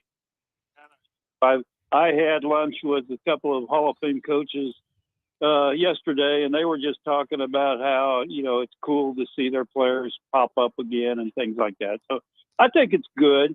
I don't, you know, when you do it 10 at a time, you don't get too many complaints because they're thinking, oh, I might be on the next day or the next day. Right. So that, when I put out that last 10, I might turn off my phone for a couple of days. But right now it's good. Well, I wanted to address a few names that are on both of these lists and talk about them. And the top 100 male list was updated today with athletes number 51 through 60. And on the list today, a pair of two new Shawnee County Hall of Famers, Shawnee County Sports Hall of Famers that were both inducted earlier this year. Bob Benoit at number 54 and Jim Golden at number 59. I have to imagine that they were pretty fresh in your mind, given that they're new Hall of Famers, and it was maybe fun to revisit some of their prep exploits in their heydays. Yeah, and the thing is, you know, both those guys were back even on the top 100 list way back in 2011 when we did the first one. And so, yeah, and then, of course, I deal with Coach Benoit a lot, you know, as him being the head coach, bowling coach, Seaman. So, yeah, it's always good. You know, the thing about that men's list, men's sports has been around so long, you know. I got guys that are going to be on this list that were born in the 1800s and played in the early 1900s. So that is really cool. But on the other hand, it makes it really tough to get on this men's list. You know, women's sports have been around for about just a tad over 50 years, but men's sports have been around forever. So it's a tough task to get on this men's list. And to that point, that leads me right into some of the names that have been recently on the top 100 female athletes list in the 51 through 100 range. It is certainly more names that I myself recognize. I'm still working on my first decade of covering prep sports here in Topeka, but some very familiar names that have been recently ranked include Washburn rural standouts like J.B. Shuffleberger in cross country and Abby Glenn at golf, and Casey Hamilton, who was an outstanding athlete in 3 sports and had a great softball career at Kansas. She was number 70 on the list. And a name like Cadence Jeffries, who had a tremendous swimming career at Topeka West. So a lot more of a modern feel to your female athletes list, and fun in a way because those athletes are still writing their stories. Yeah, and you know, someone like Cadence Jeffries, she's one of the youngest on the list, but she's very, very deserving. She went 6 for 6, missed the season due to COVID, but went 6 for 6 in state individual events. So she definitely deserves to be up there. We had a run of great track and cross country runners with Sydney Messick and Avery Clifton and J.B. Shuffleberger, and they were all very deserving. And the same with golf, with players like Abby Glenn and Megan Lucas, who helped rural run off a string of titles. So, yeah. And I'm really enjoying the girls list because it's the first time we've done a girls only list. You know, when we did the 2 original lists in 2011 and 2020, you know, they had to fight the men for spots. So it's just good in my mind to be able to honor that many more athletes. Yeah, enough years we can separate the 2 lists, and I could tell you it was fun looking at the most recent group, that 51 through 60, and seeing Shuffleberger and Abby Glenn and Megan Lucas, and remembering man, that's right when I kind of got here to Topeka and started covering high school sports. And I remember interviewing those athletes and getting a chance to follow their exploits. So that was kind of a fun trip down memory lane. Like, oh man, yeah, because you think about the sports at the top of the marquee in high school are of course football and basketball, and you tend to think of those sports and those athletes who shown in those sports first when you remember back through the years. But when you get to thinking about great golfers in the area, cross country runners in the area, swimmers in the area, you may not have considered those names in a while, but man, when you get your memory jogged on those, it's like, oh man, those were dominant athletes. Yeah, and when I go over my bios, sometimes it brings up, I'm thinking, gosh, I didn't remember they were quite that good, or quite that successful. So it's good for me, too, when I go over these bios and kind of revisit those. We're talking to Rick Peterson of TopSports.News on the Lewis Toyota High School Whiparound here on 580 Sports Talk. You can find Rick on Twitter at Peterson_Rick, and he's been tweeting out his daily release of 10 more athletes in the top 100 male and female athletes list in Shawnee County sports history. I want to double back to your male list. There were a couple of entries at number 69 and number 70, Milo Mitchell and Joe Douglas, local softball legends. I have heard the stories. My father-in-law is a Topekan, and he's told me stories. Topeka has a great softball history. What can you share with maybe some of our younger listeners who maybe don't know just how big that sport used to be, fast pitch, competitive softball in the capital city? Well, and the thing was that team with Milo and Joe, those guys, that was an all black softball team, because they were still kind of fighting in that era. They were still kind of fighting the color barrier, even though Jackie Robinson had broken it in 47. In the late 40s and early 50s, it was still hard to get in the door in baseball. So that opened the door for great softball teams like we're talking about. I wanted to ask, too, when you're considering athletes for this list, and we talked a little bit about your thought process when we started discussing this last week, but I wanted to ask if you considered in any way any coaching accolades or any coaching careers for these athletes, or if you wanted to keep it strictly to things that were accomplished on the fields. For this list, you kind of want to keep it to what they accomplished on the field, but that's hard to do because it does kind of like a Billie Jean Moore, for example. She was, a legend, absolute legend as a women's ball coach, but she was also a very, very good fast pitch softball player. So you kind of try to rank them because of that, but it's hard, Dan, it's hard, a great athlete and a great coach kind of overlap, so to speak. Sure. Yeah, that generally is true at the high school level, I think, especially. Sometimes that's not true at the professional level, but certainly at the high school level, I think you see that a lot more often than not. Some other things to get to with Rick Peterson of TopSports.News here in the Lewis Toyota High School Whiparound. You had a piece up about the recent Topeka Junior Amateur Golf event that took place over the course of 2 days, and you noted in talking to Jared Goring that this is an event that seems to be growing in stature here locally. Yeah, and he's done it for 20 years, and they had done it before he was doing it. And that's a great. I mean, there was 80 kids from age 7 to 17, and you got some former major leaguer Jared Head's son and daughter won titles. That's pretty cool. You see a lot of families that I kind of covered earlier in my career that now their kids are coming on and playing, and that's fun to see. But it's just great events. We've had several of those great events, like the Big Man Challenge and the Junior Golf and the Darting Basketball Academy 3-on-3, which had like 220 kids. Those are fun for the kids because it just shows how much they love sports in this area. I'm glad you brought up the darting 3-on-3 event because I can remember that being the first time I encountered the name KK Emmett. And all she was one of the best guards in the city and in the United Kansas Conference as a freshman out at Shawnee Heights last year. So these youth events can often be a preview of coming attractions for the high school sports scene. Do you sense that for this golf event as well, particularly the older ages, that some of the names that we saw on the podium might be names to watch in high school golf this coming year? Without a doubt.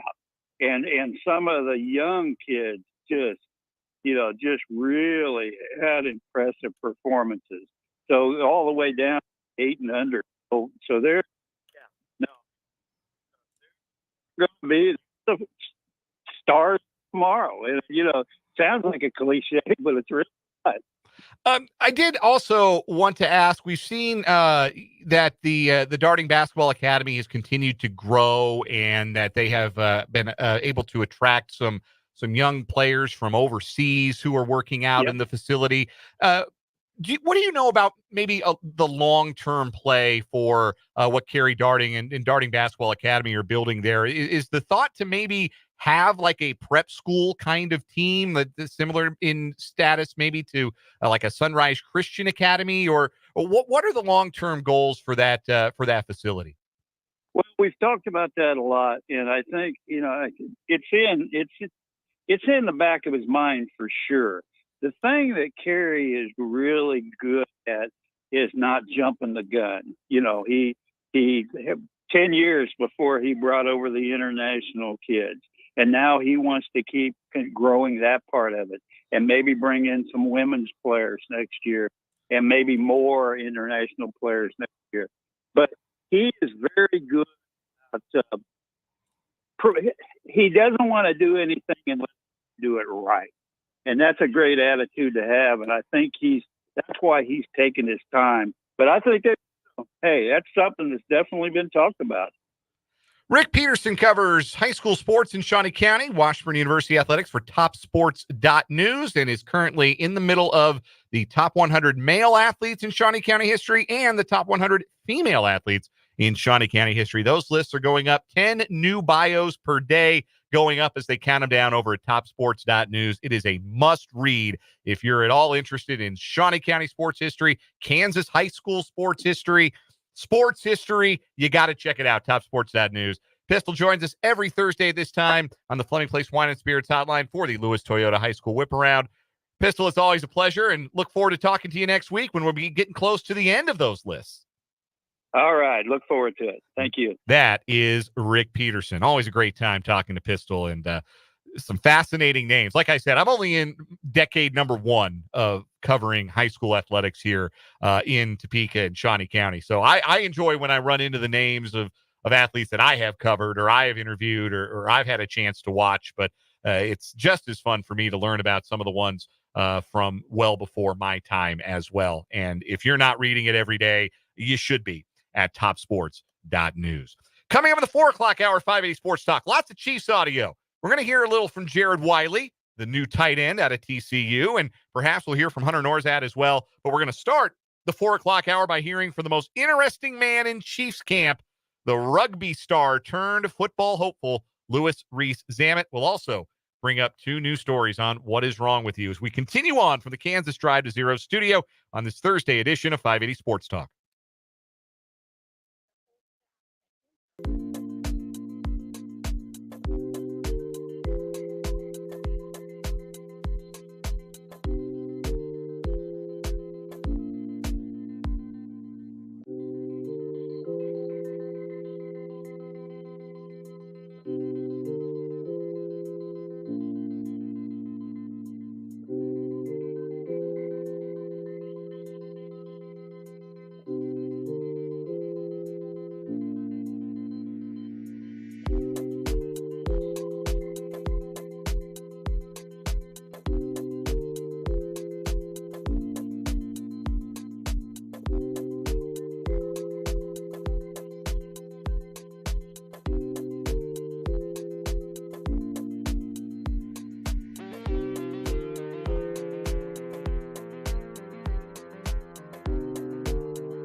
Let's get it. Hour number 3 on 580 Sports Talk on 580 WIBW FM 104.9.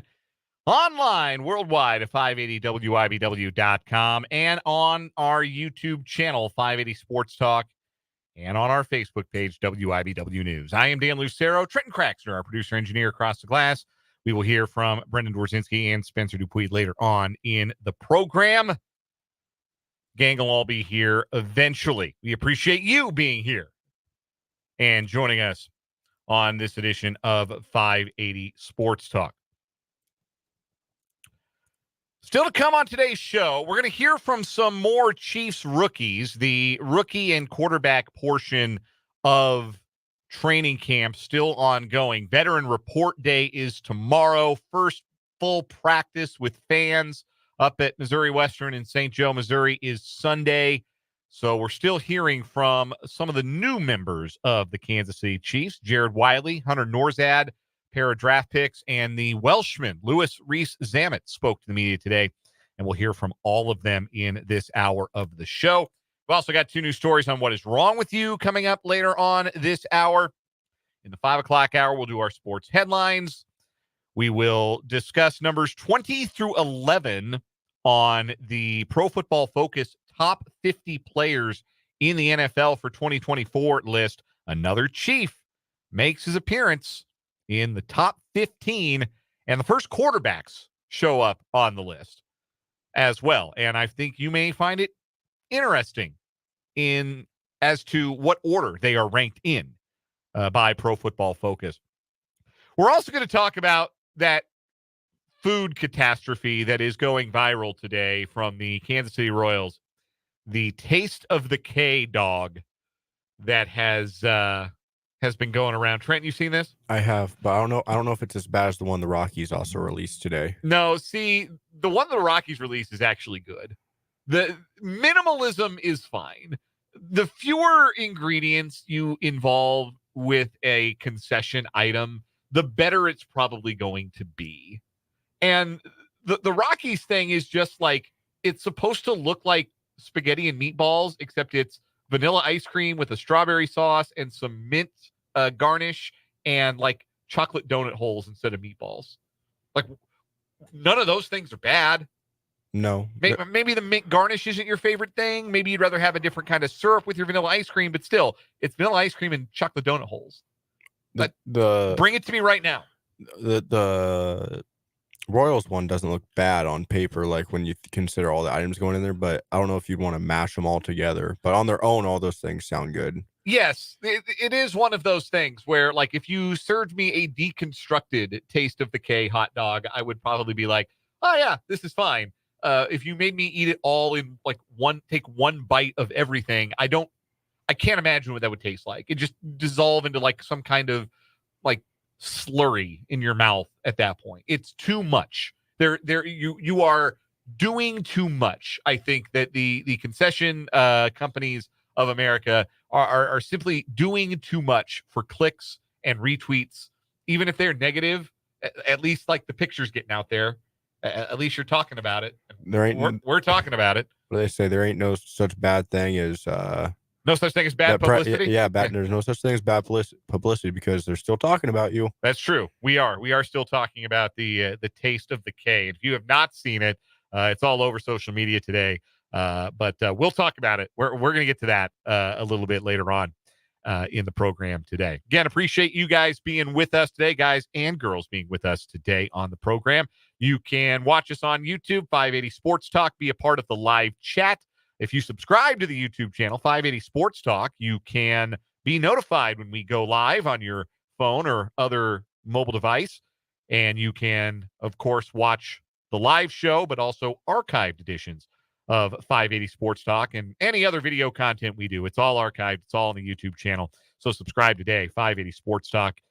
You can also watch us, as we mentioned, on Facebook, WIBW News. The Top City Metal Supply text line is open as well. 785-272-9429 is the number. That's 785-272-9429.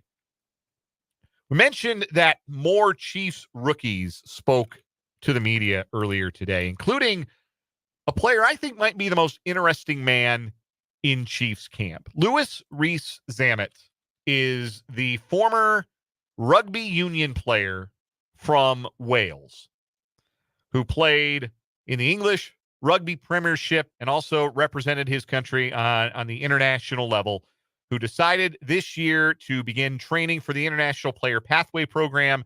And the Chiefs signed him, but not as part of the Pathway Program. The Chiefs, you're allotted one roster spot or one spot on your 90-man roster, so essentially a 91st man on your camp roster for a player from that International Player Pathway Program. And the Chiefs, for the second straight year, are using that spot on the offensive lineman, Chukwuemeka Godric. Louis Rees-Zammit, despite having no football experience, signed a contract to be on the 90-man roster as a running back. And he's going to get a real look in camp in that role and a real look as a return specialist. And given that the new kickoff returns are going to look a lot like something you might see on a rugby pitch, maybe Louis Rees-Zammit is the weapon that 31 other teams don't realize they need yet, but the Chiefs already have. Rees-Zammit spoke to the media earlier today. We're going to hear what a Welsh accent sounds like. We haven't had a lot of Welsh accents on this program before, so this is going to be something, I don't know if it's the first, but we haven't had a lot of those on the program before. Look forward to it, though. Yes, delightful. I wish you were speaking Welsh. Welsh is one of the strangest languages that we have. It's a lot of L's and W's. Like if you go look at like place names in Wales, there are like towns in Wales that have like 12 L's and 4 W's in the name. It's amazing. It's delightful. Anyway, without any further ado, here's Louis Rees-Zammit speaking to the media earlier today in St. Joe. Learning curve so far? I think it's just learning all the plays. So different to what I'm used to. Obviously in rugby you don't have to learn as much, but I think physically, I think I'm in good shape. I think rugby really prepared me for this with the conditioning, just being in physical shape. I think the biggest difference is just mental, just staying on top of things, staying on top of the playbook and making no mistakes. Remind me, but before the pathway really started, I think there were days when you practiced in pads. Is that correct? Yes, sir. How many of those days did you have, and what were you trying to get the most out of before obviously transitioning to being on the pads in an NFL game? Yeah, so with the International Player Pathway, we were in there for about 2 months, pads and helmet. So I was just trying to get used to it, to be honest. Obviously, never training with pads and a helmet is quite unusual, but, you know, that really prepped me to be able to come in here and, you know, kind of get the ball rolling straight away, not having to get used to, you know, the pads and the helmet. So, yeah, I was pretty prepared for that. Where are you as far as comfort level when it comes to lining up and waiting for the beginning of the play and so on and so forth? Yeah, I mean, you know, I'm non-stop trying to learn this playbook because, you know, as soon as I can start, you know, not having to think about playing and just playing fast, that's the biggest thing for me. How many hours are you spending on it? I mean, we don't finish meetings until 8 p.m. and I probably go to bed at 10 p.m. So an extra 2 hours just learning the plays. You know, because I'm playing catch up with, you know, a lot of people that have played American football since they were little kids, 6 years old. So, you know, there's no time to rest for me. I've got to, you know, give this my all because ultimately this is my dream. And to make it come true, then I've got to play. I've got to be a step ahead of a lot of people. What's a successful season look like for you this year, just your rookie season? What's that going to look like at the end for you to look back on and call it success? I mean, the first goal is to make the team. You know, I know special teams is going to be massive for me. Been working really hard on that with Coach Tobes and Coach Hill, and just learning the playbook. As I said, learning the running back roles, being able to learn pass protection, and then learning my routes off that. I think, you know, all of it adds up, and the main way I'm going to make this team is by learning pass protection and be able to be a key role on special teams. How has the team rallied around you? You talked about you're learning the playbooks, you're doing all this. How have they rallied around you and helped you? Or is there anyone specific maybe that has helped you? I mean, everyone's been so helpful. All the running back room, we're a very tight-knit group. You know, we're all trying to push each other, challenge each other every day. And, you know, we're all behind each other, especially, you know, quarterbacks are very helpful. You know, the likes of Pat, Carson, you know, Ian and Chris, you know, everyone's so helpful in trying to, especially me, you know, a new guy coming in and not really knowing much about a playbook, trying to, you know, allow me to learn, give me time, but at the same time pushing me as hard as I can because, you know, I need to try and learn this quick because there's not much time. You know, training camp's only, 2 months. So I've got to learn it as quick as I can and just give it my best effort. Lewis, if I can, about being in pass for the first time, yeah.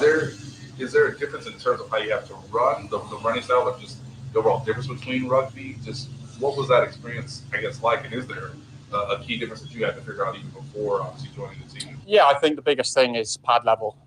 You know, not standing upright, allowing the defense to give an easy push on you. You know, dropping your body height, bracing for tackles. You know, everything's completely different. So I mean, it's a completely different sport. So, you know, I'm trying to learn as much as I can, you know, and try and bring what I've got already in rugby to the American football side of it, and you know, just give it my all. Were you anticipating in kind of your first padded practice and your first preseason game, even getting to a regular season game, as far as getting that first contact and kind of experience? Oh, I'm excited. I can't wait to see the difference. You know, I get that question all the time. You know, what's harder, hitting rugby or American football? But we'll soon find out. You know, it's going to be fun. You know, I've played a contact sport since I was 12 years old. We started contact in rugby, and you know, that's bone on bone. But we'll see what it's like when we come to pads. We kind of obsess over here about metrics. You know, and it's all about the combine and your numbers. Yeah. I know you did like a international pathway testing. Mm-hmm. I think you ran like a 4.43. Did you do any prep for that? Do you feel like that's accurate of you, or? No, I was running way quicker than that. I didn't have a great day there, but ultimately it got me the opportunity to come here. You know, I was running high 4.2s, low 4.3s, and it came to it, and I just couldn't get my legs going, to be honest. But, you know, I didn't get too down about that. You know, I had opportunities elsewhere, and this was the place I wanted to be, especially with the coaching staff and the players they've got. Lewis, on Sunday, I think you get your first taste of Chiefs Kingdom with the fans Yes, coming out here. What do you know about Chiefs Kingdom? What are your expectations? What are you hoping to see on Sunday? Oh, I know they're crazy for the Chiefs. You know, luckily enough, I've been in teams that have had massive support. And, you know, that's always what I want to be a part of. You know, these fans are incredible. Unfortunately, I haven't been to Arrowhead to watch a game, but I've heard, you know, how good it is, how loud the fans are, how obsessed they are with the team. And obviously winning helps that, and we're going to continue to try and do that this year. Speaking of rugby, I know Patrick said he brought a TV for only 2 reasons, and one of those is the Olympics. I mean, how are you going to feel supporting your guys, you know, as they go through the process? Yeah, I mean, I'm excited. You know, the Olympics is obviously massive back home, especially. But yeah, a lot of it is sevens. So there's rugby union, which is 15s, and then sevens, which is played in the Olympics. And it's an exciting sport. I mean, those boys they're pretty quick and pretty agile. So, you know, hopefully I can get a little tip or two off them. When was the last time you were in a dorm? So I went to. This is confusing because we finished high school back home at 16, and then we go to like a college at 16 to 18 before university. So between the ages of 16 and 18, I was staying in dorms away from my family, about an hour and a half. So, I mean, I'm pretty used to dorms. They're pretty nice here. We get our own rooms. We just share bathrooms and stuff. So, I'm used to it. So, Lewis, you talked about your learning curve. Is there anything maybe that you're proud of yourself that you're picking up, whether it's in the backfield or running routes? Is there something that you're kind of like, you feel like you're getting something? Yeah, I mean, the playbook, the coaches are helping me massively on trying to pick that up as quick as possible. You know, I know pass protection is massive. I've never done that before coming here. So it's just trying to pick up things as quick as possible, you know, really dive into the playbook and learn not just my role, but try and learn concepts as well, you know, from the receivers, ever in case, you know, they want me to jump in there, then I can do a job. So, yeah, just trying to learn as much as possible. And, you know, credit to the coaches. They've been very helpful with me. Lewis, they were calling you Reese Lightning online. What are your thoughts on that nickname? I mean, I like it. I've ran pretty quick in my time in rugby, so it's time to see if I can replicate that in the NFL. Hey, Lewis, you mentioned special teams. They've built been pretty creative in the past. Obviously, you can do a lot of things. Yeah. Lateral. I mean, have you gotten a glimpse of what they might have planned for you? Do you think it's going to be pretty imaginative? Is you get out there? I mean, no one's obviously this kickoff rule's new, so no one's no one knows what's going to come. So we have got some creative plays, obviously not to mention now, but hopefully you'll see them in the first preseason games. But yeah, Coach Tobes and Coach Hill are very creative people. So, I'm just giving it my all on the field and trying to be the best player possible, the best person possible for the team. Would that be fun? Yeah. I mean, it's going to be fun. Just a question for you, just kind of outside of football. How is your time in Missouri, your time in Kansas City, your time in St. Joseph? Just, are you enjoying it? How's your lifestyle now? Yeah, I mean, this was my dream from a little boy to be able to play in the NFL, join a team, and join a team like this is incredible. I'm incredibly proud of myself and proud of, the journey I've been on. But yeah, Missouri, Kansas City, I'm loving living there. It's a great place. When you go outside, you get fans coming up to you, and it's always great to be able to be noticed. And, I want to play a part in this team. And the way I'm going to do that is obviously through training camp, show the capabilities that I can do and go from there and see what the coaches think of me. Your first practice game is about 3 weeks away. What's that event going to be like for you, suiting it up for real down in Florida? Yeah, it's going to be exciting. I've played in front of big crowds, so I don't think the occasion is going to get to me. But obviously, it's going to be a proud day for myself and my family if I get on field. And then it's just about showing what I can do. Every time I get the ball in my hands, being able to be a difference maker, and just being able to help the team as much as I can. And I'm very excited for that day. That is Louis Rees-Zammit, the Rees Lightning, if you will. Apparently, that's going to be the nickname that we go with for the Welshman as he embarks on his NFL journey. Such a fascinating player and interesting person. It was interesting to hear him say that this was always the goal for him. It was not to be a star in the English Rugby Premiership. He wanted to play in the National Football League, and it's maybe more and more going to be the case as the NFL has increased its visibility and its availability overseas in recent years, really in the past decade or so, that there might be more athletes like him who, rather than aspiring to soccer or rugby or sports like that, would maybe aspire to being a part of that international player pathway and coming over and playing in the National Football League.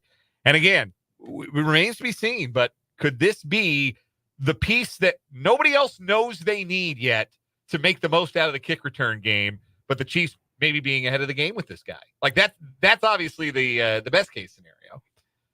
Yeah, no doubt.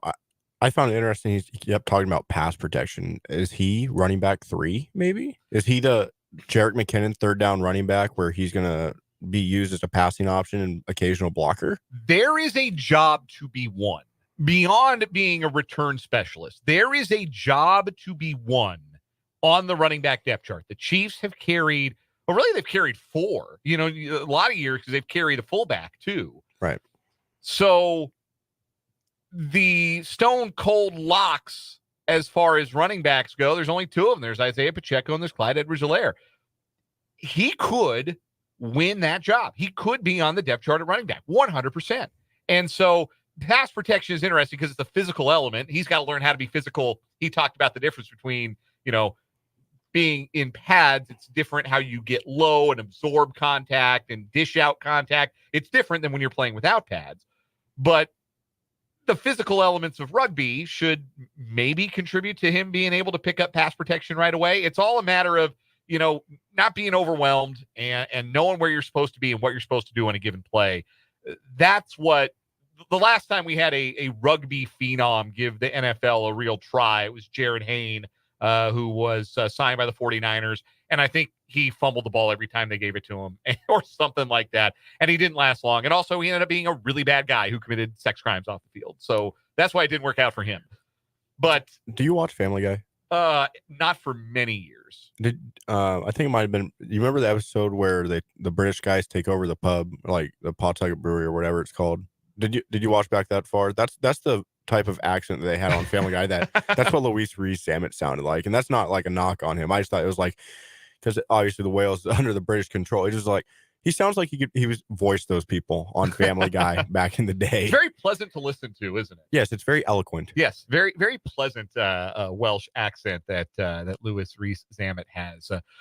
It's fascinating. I don't think there may not be a more interesting player in Chiefs camp than Louis Rees-Zammit. And if he is a weapon on kick return coverage, then I just think Dave Toe will just have a smile on his face that could power the entirety of Jackson County in Kansas City all season long, if he's found a diamond in the rough in a former rugby player to maybe be a weapon in this new era of kick returns in the NFL. And he said there was other teams interested in him. I wonder what teams had an eye on him, because he said, "But this is the team I wanted to be on." I wonder what other teams might have taken a flyer on him. And I'm sure that if there were teams that wanted him as part of the program, and the Chiefs were willing to give him a spot on the 90-man roster, give him a contract, if that was the tipping point, if the Chiefs were more aggressive and maybe had a clearer vision of what he could be beyond, well, hey, he's carried the ball a little bit. Maybe the Chiefs, again, maybe they've got a bigger vision for this guy. But there aren't 5 more guys in camp that I'm more excited to watch in preseason football. Like, I am not a big preseason football guy. I really do not like to watch it. I do it because it's important to understanding what it's going to look like for certain members of the Chiefs and who's going to win jobs. And it's very much the part of like watching sports for work that feels most like work, watching preseason football. But now, like, I'm legitimately interested in seeing what it looks like when this guy's on the field. And it's also Patrick Mahomes, please don't get hurt. Travis Kelce, please don't get hurt. Your favorite guys and the stars and teams, like, please don't get hurt out there. You don't even really enjoy it because every time you see the starters on the field, you're like, okay, just don't get hurt. Yeah, exactly. You're happy to see them play your 5 plays and please go back into the locker room. I don't want you to get run into on accident or drop the Gatorade cooler on your foot. Like, don't get hurt. That's all you're ever thinking when you watch preseason football. Anyway, we're going to take a break here on 580 Sports Talk, live from the Kansas Drive to Zero studio. When we come back, 2 new stories on what is wrong with you on 580 WIBW.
It's time for What is Wrong with You on 580 Sports Talk. 2 new wild and weird stories to bring you this afternoon to compete against our current weekly champion, our Monday winner, Arby's. We have the thieves, the 21-year-old woman and 63-year-old woman who conspired to steal over $3,000 worth of food and other merchandise from the Arby's they worked at in Pennsylvania over the course of months.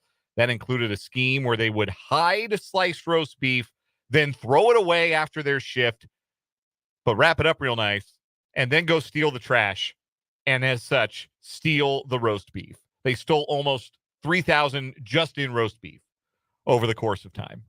So the roast beef thieves are our current champions. We got 2 new stories today. I'm going to let you go first, Trent. What you got? Cops say emperor's helper found with no clothes. Despite royal compensation claim, trespass suspect is arrested. The emperor's helper had no clothes. Florida police say, following recent reports about a male intruder sleeping inside a Vero Beach apartment complex stairwell, an officer on foot patrol yesterday found the suspect standing inside a common room at around 3 a.m. Gregory Gornell, 44, was fully nude, according to an arrest report, and told police that he was staying at the facility because he was the emperor's helper. Sure. Seen on the right, there's a picture of him. Gornell reportedly told the officer that the building, an independent living community for residents over the age of 62, was under new management and that the emperor told him that he could stay there. Gornell, who had previously been trespassed from the building, was asked how to get in contact with the emperor. The suspect advised that such royal outreach could be done through the electric lines. What? Charged with trespass, Gornell today pleaded no contest and was adjudicated guilty of the misdemeanor, for which he will spend the next week locked up. Gornell, whose occupation is listed as construction worker in jail records, has previous convictions for cocaine possession, theft, marijuana possession, trespass, and possession of drug paraphernalia. What kind of drugs are you on to claim, yeah, man, I'm the emperor's helper? No, is he talking like if you want to Star Wars, Great Britain emperor, or like Japanese, or like China the emperor? Yeah, who's got emperors these days? Like, why emperor? Who's got emperors? Who are the active emperors out there? I think Japan has one. I think you're right. I think that might be the only one. But like, I don't know, Darth Vader? That's a galaxy far, far, far away, though. Yeah, I don't know if that one counts. I don't believe the Ottoman Empire counts. I think that there were a lot of empires in like the 1500s, but we don't have a lot of empires anymore, so we don't have a lot of emperors. Through the electric lines, is that like his time travel machine? Is he like a man from the 1400s or from the far future? So I'm looking up emperors on Twitter. This is a great entry from the Central African Republic. In 1976, President Jean Bedel Bokassa of the Central African Republic proclaimed the country to be an autocratic Central African empire and made himself emperor. The expenses of his coronation ceremony bankrupted the country. He was overthrown 3 years later, and the republic was restored. That story rules. That's a historic What is Wrong with You right there. That's awesome. Yeah, I don't know how many emperors we have running around these days, but yeah, I don't think that guy, naked guy in the independent senior living complex, had a line to the emperor. Let's just say that. I'm dubious on his connections to the emperor. Great story, Trenton. We're staying in Florida for my story today. How far would you go to keep your suspicious girlfriend from looking at your phone? This guy was willing to commit a crime and get arrested to do it. Florida man, desperate for his girlfriend and the police not to access his phone, jumped into the ocean and fled arrest after being grilled by police while out on a boat. Body cam footage from earlier this year shows 2 female Florida Fish and Wildlife Commission officers questioning a man identified as AJ and his girlfriend on a boat somewhere in the water near Key West. The YouTube video was posted just last week. AJ argues with the officers and his girlfriend over the phone and proper identification and becomes increasingly agitated before finally jumping into the ocean. After asking what would happen if he just swims away, he led the cops on a 7-minute pursuit back to shore before getting arrested. The incident began when 2 officers told the couple they were searching the area for a different vessel in their jurisdiction, but it happened to be AJ and his girlfriend on a boat with some code violations. The cops quickly discover that neither AJ nor his unidentified girlfriend have ID on them, and the boat that he's operating is breaking a number of codes. Proclaiming he did nothing wrong, he slowly becomes angered with the cops and asks them if they're just out here trying to catch people breaking laws on the water. The officers are like, yeah, that's literally our job. As AJ becomes more agitated with the officers, they ask him if he has a warrant. Usually when people start acting like that, it's because they've got a warrant, one of the officers tells the ticked-off boater, while his girlfriend repeatedly tells him to calm down. Growing anxious, AJ asks the officers what will happen if he jumps in the water and swims away. The officer replies, I'm going to follow you. I'm telling you, you're not free to leave. The video then cuts to the officers looking at a blurred-out computer screen showing AJ did, in fact, have a warrant. AJ then told the officers he would swim home. His girlfriend threatened him. AJ, I swear to bleeping God, if you jump in that water, I will be gone tomorrow. She then asked her boyfriend to unlock his phone so she can get his boss's phone number. What is your password for your phone? She demands of AJ. AJ then moves to the back corner of the boat, telling the cops he's not going to jail today. His girlfriend then gets in his face with his phone in her hand, telling him to unlock it so she can help. Not ready to go to jail or let his girlfriend access the device, AJ jumps into the water, claiming he's not resisting, while his girlfriend continues to demand his phone's passcode. After a minute of arguing with the cops, AJ began to swim away. His girlfriend shouted after him, "We are done after this. I'm telling you, I'm leaving." Before he reached land after his 7-minute swim, the officers jumped out of their boats and slapped cuffs on him. It's unclear what charges AJ was facing. Commenters on the video pointed out that AJ appeared to be more worried about his girlfriend getting into his phone than being arrested. That's a heck of a story. A lot going on there. That's a lot to digest because a 7-minute leisurely swim back to land. Yeah, I don't think I could swim for 7 consecutive minutes without like needing a breather. No, I'm not a great swimmer to start with, and I'm woefully out of shape. I'm wondering how deep this water was that he got to swim through, and what type of inhabitants in the water was he facing? Like, was he in danger of a shark or some animal to attack him? I'm wondering what was on his phone. That is also really good. One of the comments said bro was more worried about his girlfriend getting his phone than taking a felony charge. Yeah, clearly. Like, these officers are threatening him, and he's like, no, I would rather jump in the ocean and swim to shore than allow my girlfriend to look in my phone for my boss's phone number. Oh, man. AJ's got all kinds of problems. He was straight up protecting his property with no regard for his life. He was all in on protecting his phone. So 2 really good stories today. It's hard to choose a winner today, but my lean is still to the naked guy who thought he knew the emperor, because the concept of, yeah, man, talk to my boss, the emperor, is really, really funny to me. But does that beat month-long meat theft from the Arby's? I don't think so. I think it's I would lean Arby's.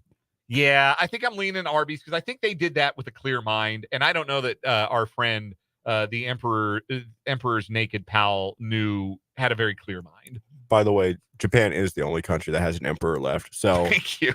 Active. Anyway. We know it's not the Central African Republic because they are a republic and not an empire. That's going to do it for What Is Wrong With You. The Arby's roast beef thieves continue on to Friday's show. We'll come back here from some more Chiefs rookies on the other side of this break on 580 Sports Talk.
443 on 580 Sports Talk.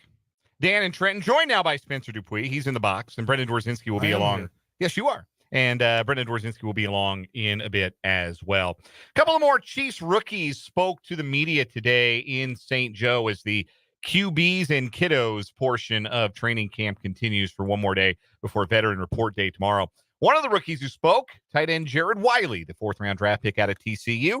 Here's what he had to say to the media today. Yeah, it just seems like you're already making an impact out there. What's been the biggest adjustment just throughout this whole process of being drafted? Yeah, I mean, I would just say learning a new offense again.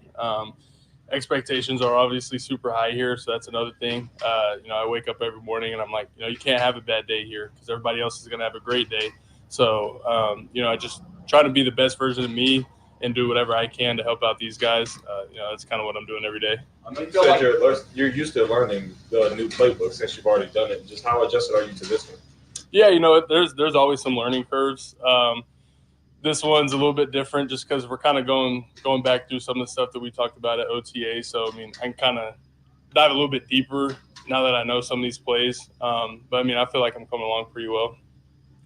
What are your impressions of Mahomes so far, and how valuable are these couple of days where you get more reps? Yeah, I mean, y'all know, like, Pat's going to, do what he does. Obviously the best quarterback I've ever been around. So, it's been really big, getting to take reps with him before everybody else gets here. Super blessed to be in a position to do that. Just looking forward to finishing today strong and then going out and doing the same thing tomorrow. He's mentioned your physicality, Patrick. He's mentioned your physicality already before we've even seen you in pads. But just what about the game you want to show most when the pads are on, when guys can sort of see you as a full, complete tight end? Yeah, I mean, you just said it, being a full, complete tight end. In college, I feel like I got overlooked a lot with some of these guys who, didn't want to really get their hands dirty or anything like that.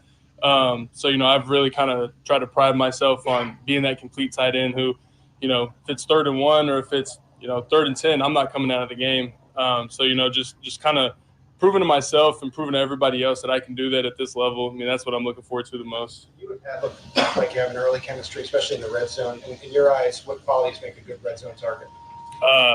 Qualities, I mean, I would just say once you get in the red zone, everything is a lot faster, a lot more physical. And you really got to know kind of what's going on.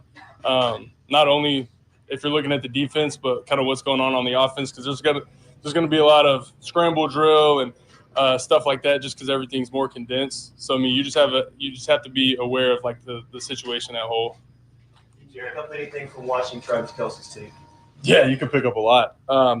Just his knowledge of the game, whether it's of our offense, obviously he's been in it for a while, or just knowing what the defense is going to do and how he can kind of manipulate his routes or, change what he's doing to make them think that he's doing something else. That'd be the biggest thing that I'd say that I've looked at so far. I said a couple of days ago that big thing for your training camp will be testing you mentally. Do you kind of get a sense of that's happening now, and then testing what you can do? Yeah. I mean, I feel like that's every camp, that's every rookie. You get out here, you've never done an NFL training camp before. You have no idea what to expect. It's easy on day 2 to be like, I'm loving this, but what's going to happen day 15, 16, whenever, you start to get tired, the pads start to come on, practices get a little bit longer. So, I'm excited for it. I'm just trying to be a sponge right now and just take in everything that I can. How's dorm life, and what'd you bring? Oh, I didn't even bring a TV. I was like, you know what? We're staying in the dorms. I'm not worried about it. Actually, the dorms aren't that bad. The bed's pretty comfortable. But, I mean, I go up there just to sleep. If we have a break, I go back in the Normatex, do something. But, yeah, I'm not worried about where we're staying.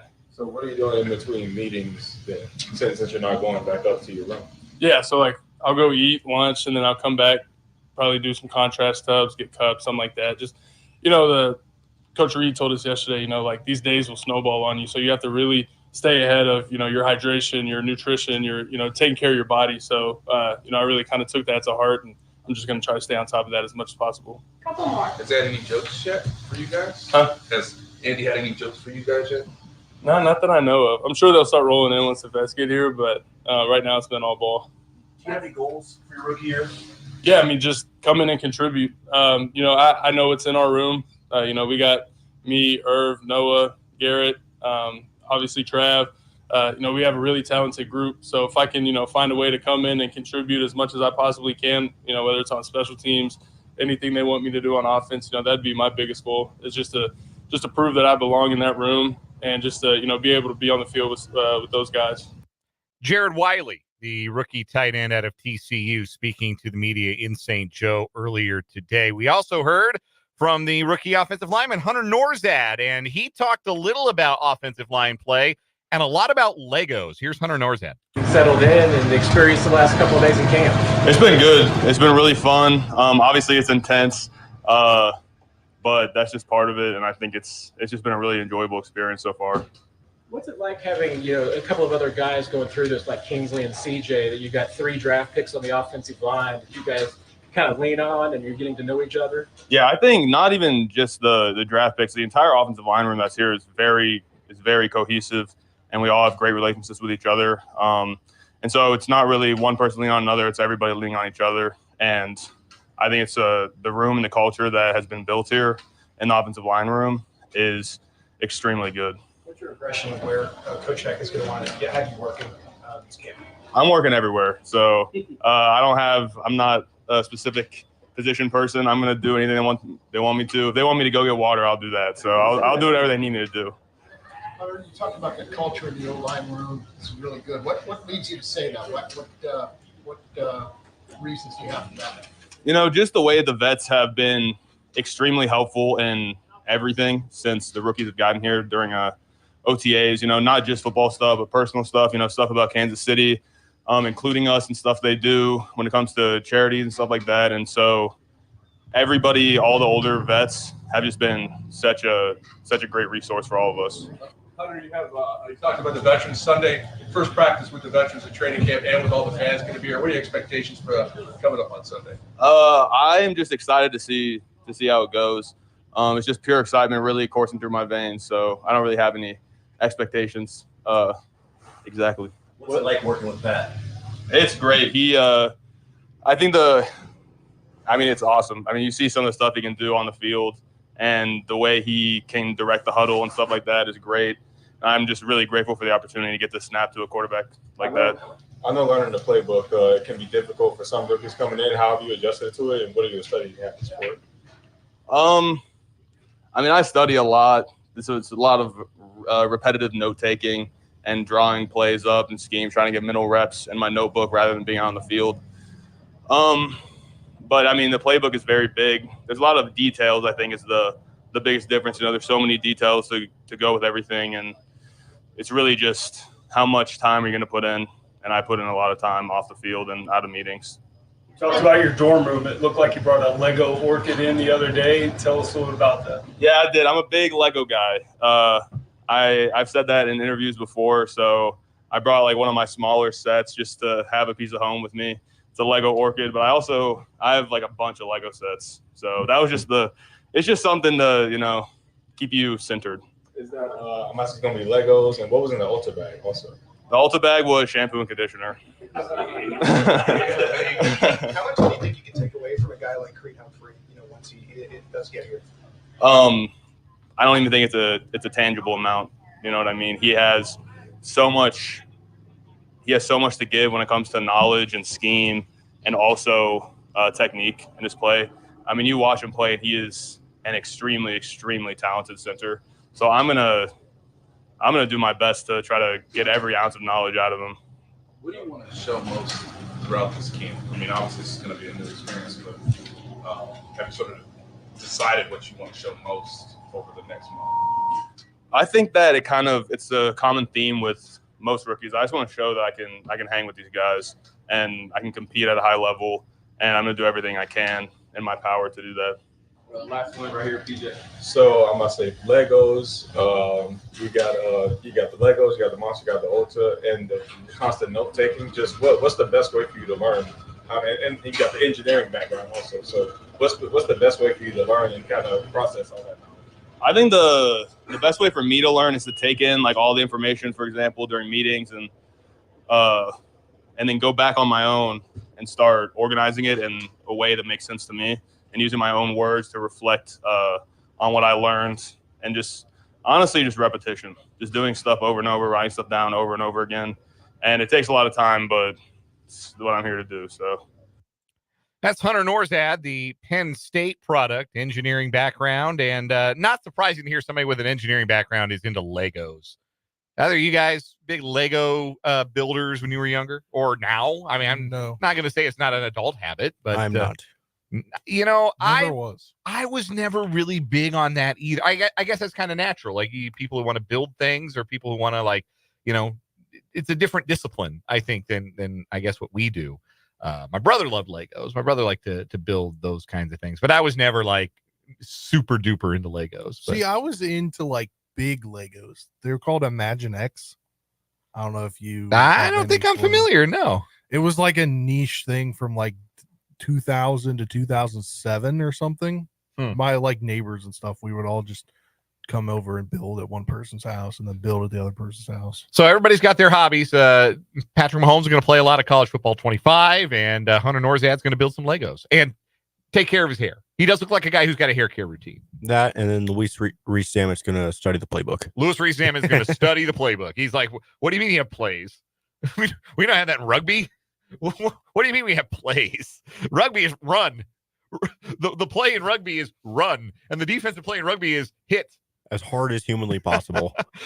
That's why you might be a fit on special teams. So we've heard from all of the Chiefs rookies today here on 580 Sports Talk. That's going to do it for this 4 o'clock hour of the program. Coming up in the 5 o'clock hour, we've got a lot of sports headlines to get to, including some Royals transactions, a Open Championship leaderboard update, and we know who's going to headline late night at the Fog.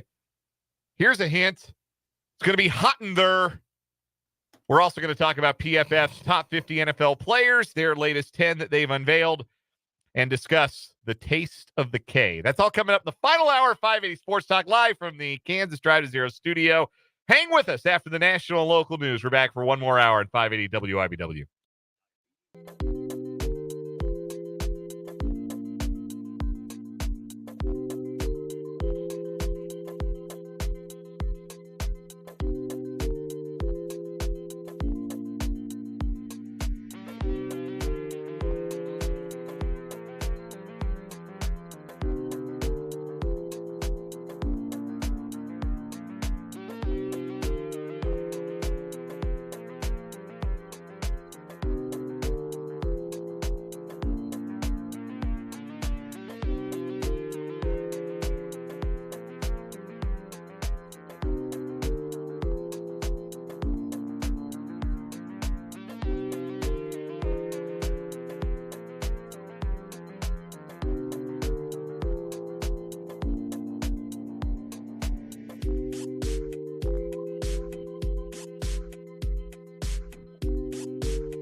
Let's get it. Final hour of this Thursday edition of 580 Sports Talk on 580 WIBW FM 104.9, online at 580WIBW.com, and in living color on video over at Facebook, WIBW News, and on the YouTube channel, 580 Sports Talk. We are live from the Kansas Drive to Zero studio, and the gang's all here for the final hour of today's show. I'm Dan Lucero. Spencer Dupuis is here. Brendan Dworzinski is here. And producer-engineer Trenton Kraxner, he's been here. But he's over across the glass, our summer intern, holding it down behind the board. We are showing us up. Jeez. He's holding it down. He's doing a good job. He's doing a good job today. He's been my right-hand arm man, as V. Stiviano famously said. Gave away some Royals tickets today. We did. We gave away some Royals tickets. We did. Saturday. Oh, they're going to see me there. Maybe. Ooh. If you find Spencer, get a picture. Yes. Kevin, who won today's ticket. Kevin from Silver Lake was our winner today. We need you to get a picture with Spencer. Find Spencer, and I want a picture of the both of you with your bobbleheads. Yes. With your Michael Garcia bobblehead. Yes. Yes. Although Spencer has a track record of showing up late to bobblehead giveaways. Whoa. That was one time, and I've already started planning for Saturday. The plan involves leaving Topeka at 2 p.m. What time is first pitch? 6:10.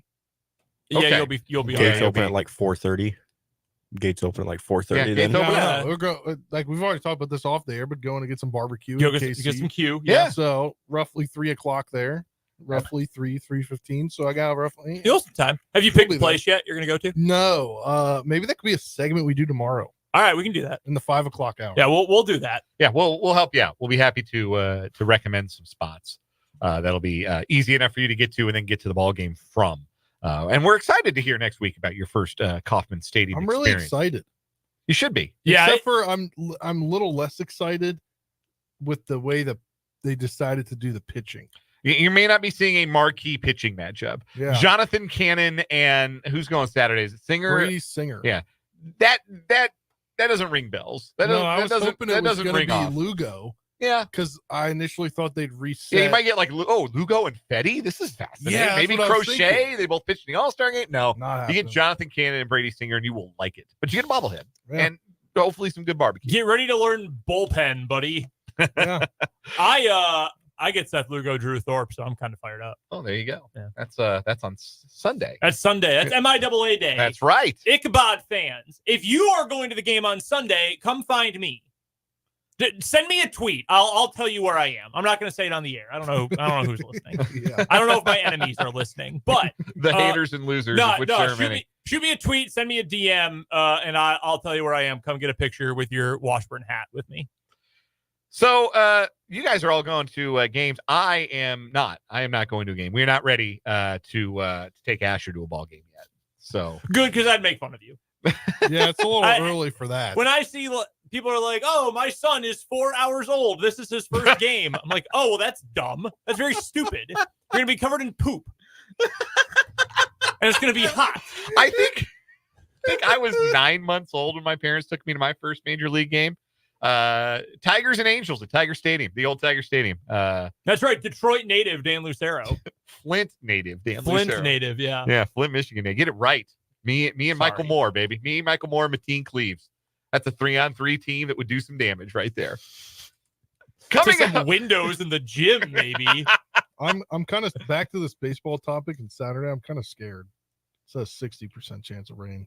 Bring an umbrella. Bring a poncho. Hang on to the concourse. Yeah, clear ponchos. Yeah, walk Bring the concourses. extra cash for Dippin' Dots. Go chill at the. Are they cash? Go to the Royals Hall of Fame. They are not They cash. might actually be They're non-cash. completely cashless facility. That's what I was thinking. I was like, wait, what facility in 2024 accepts cash? I will say, though, if you do get into a long rain delay like they did with the Rays, you might get a free game voucher like they handed out to the 300 people that stayed to that Rays game. They handed out free game vouchers. So the goal is either no rain delay or like a good 2-hour rain delay. That's what you're hoping for. Yeah. Thank you for that weather update for Saturday, Spencer Dupuis. Let's get into some 580 Sports Talk headlines this hour. Later on, we're going to talk ballpark hot dogs, and we're going to talk about the numbers 20 through 11 on Pro Football Focus's top 50 NFL players for 2024 list. But let's start with the 580 Sports Talk headlines, and let's start with some Royals moves. The Royals today announced that it will be Drew Waters who is activated from or called up from AAA Omaha to replace MJ Melendez, who earlier this week went on the 10-day injured list with a sprained ankle that he suffered on Sunday in Boston. So it will be Waters and not Nelson Velasquez, who'd really struggled since being demoted, that gets the call. I'm getting worried about Nelly. I'm very worried about Nelson Velasquez. Yeah, we updated him a couple weeks ago. To say that he'd struggled at AAA Omaha is really kind of underselling it. He heated back up. He's in like 280 now. Oh, he is? Yes, he was hitting like 123. Yes, bad when start. Brendan was out. Bad start, really good. Because I was checking his numbers when they placed MJ on the list on Monday. He's been back up. Bad start, hot lately. That's why I thought he might get the call. But I think they're prioritizing defense here with Waters. Run prevention, because they're going to need a defensive sub after they start Adam Frazier and Garrett Hampson and all these games at left field while MJ's on the shelf. Also, Nick Anderson had been designated for assignment by the Royals after the Hunter Harvey trade to make room for Harvey on the 26 and 40-man rosters. Anderson has chosen to refuse his assignment to the minor leagues. He has enough service time that he can do that. So he will not be going down to AAA Omaha. He will become a free agent if he is not claimed off of waivers by tomorrow. And I think someone's going to sign him. I think so too. Like, wasn't that long ago he's striking out 15 guys per 9 innings in a major league season. Mm-hmm. Like, it's worth seeing if maybe that arm is still there. I don't think it is, but somebody's going to take a flyer. It would be the funniest thing ever if the Nationals pick him up, if they're going to trade Kyle Finnegan or somebody else as a guy just to be there, a veteran to be in the bullpen for the rest of the year. That would be funny because he got cut because of the trade. Yeah. Trade one of those guys to the Royals, in fact. That would be my personal preference. Again. So that's my first headline, the Royals transactions for today. Brandon, what do you got? All right. First headline for me today. If I were to say to you, "Oh, why do I live this way?" how would you respond to that statement? Hey, must be the money. If I was going to say to you, if you want to go and get high with me, smoke an L in the back of the Benz E, oh, why must I feel this way? What would you reply with? Hey, must be the money. You're damn right. Nelly. That is the subject today, and that is because Mr. St. Lunatic himself is headlining Late Night in the Fog at KU October 18th. That is a Friday night. Nelly will be headlining. That is something. And I'm going to tell you another something. You know who's really pissed about this? Missouri fans. Nelly is Mr. St. Louis. Like his whole, the St. Lunatic. Yes. Like he's all about St. Louis. He got Fernando Vina to be in a rap video with him. And he's performing at Kansas. And the internet's Missouri fans are not happy about this at all. But this is exciting that KU is going to have another performer that is not like new.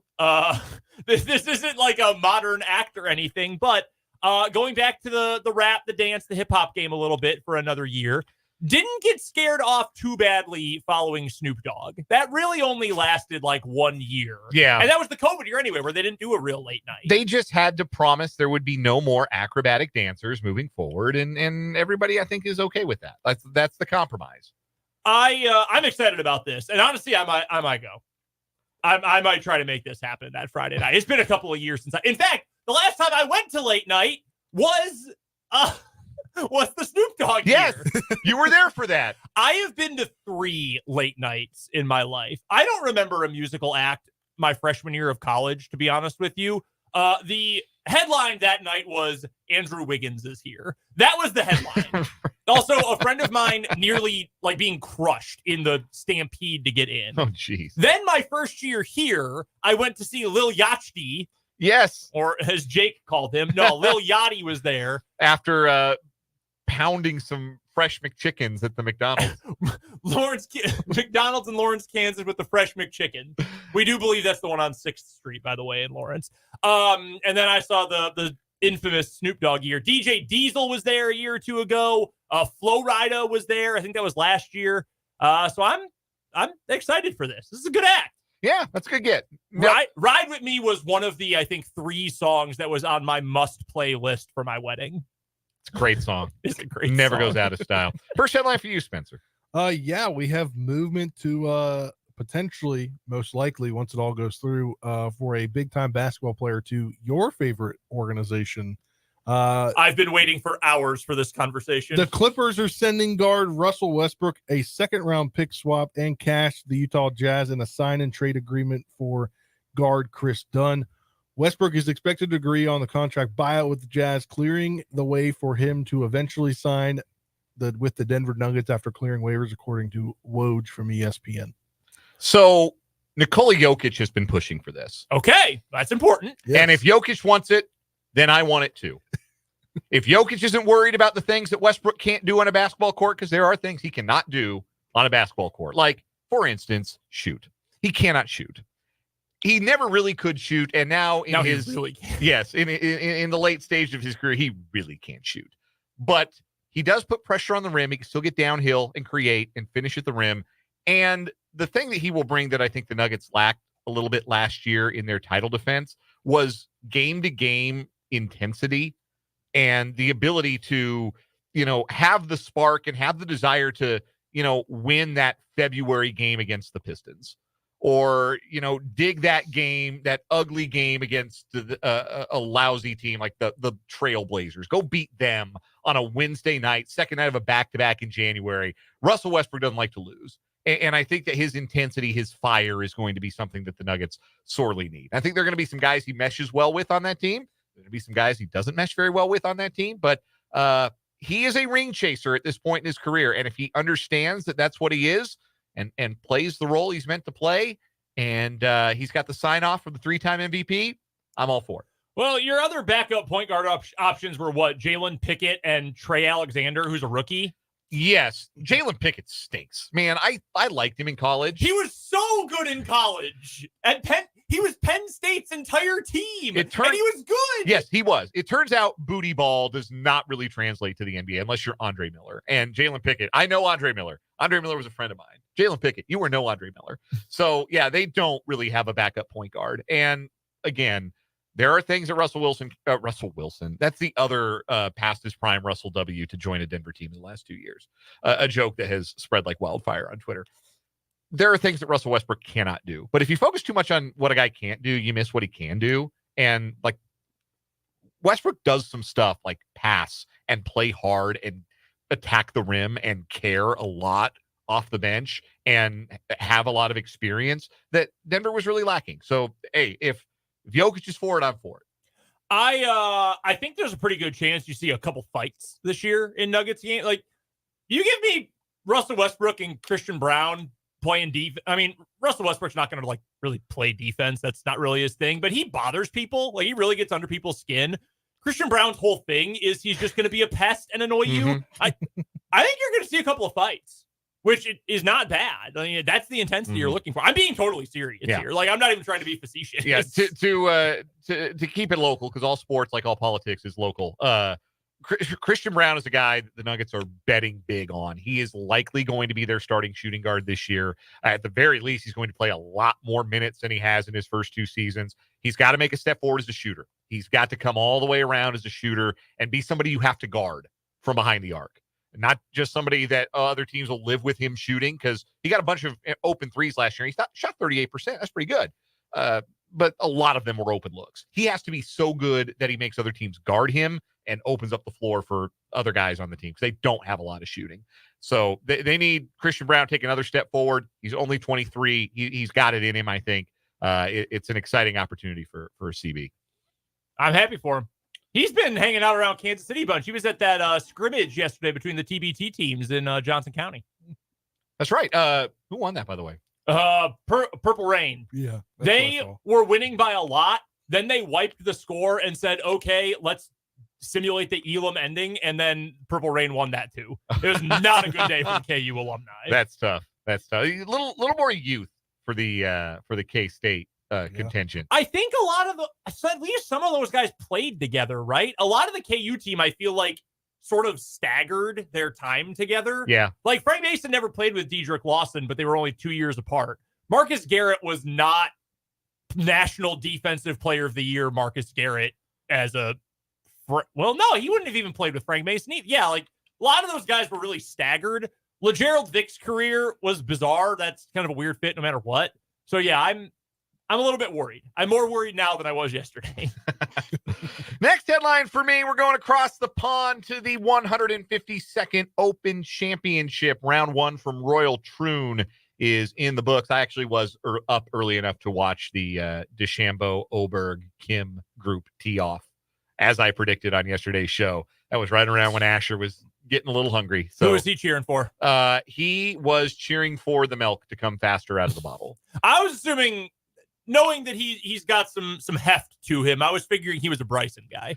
Perhaps. Big, beefy guy. The beefy lad, yes. I love Oberg so much. Like they were showing like it takes forever for Tom Kim to play. And they showed his approach into one, and then they cut back and Oberg had already finished his swing, like sending his approach in. He's like, guys, I'm here to play golf. I'm not here to mess around, which I appreciated. None of those guys played well. More about that in a little bit. Your leader after 18 holes at Royal Troon, the 273rd ranked player in the world, Daniel Brown, who's not even the first Daniel Brown that comes up when you Google Daniel Brown.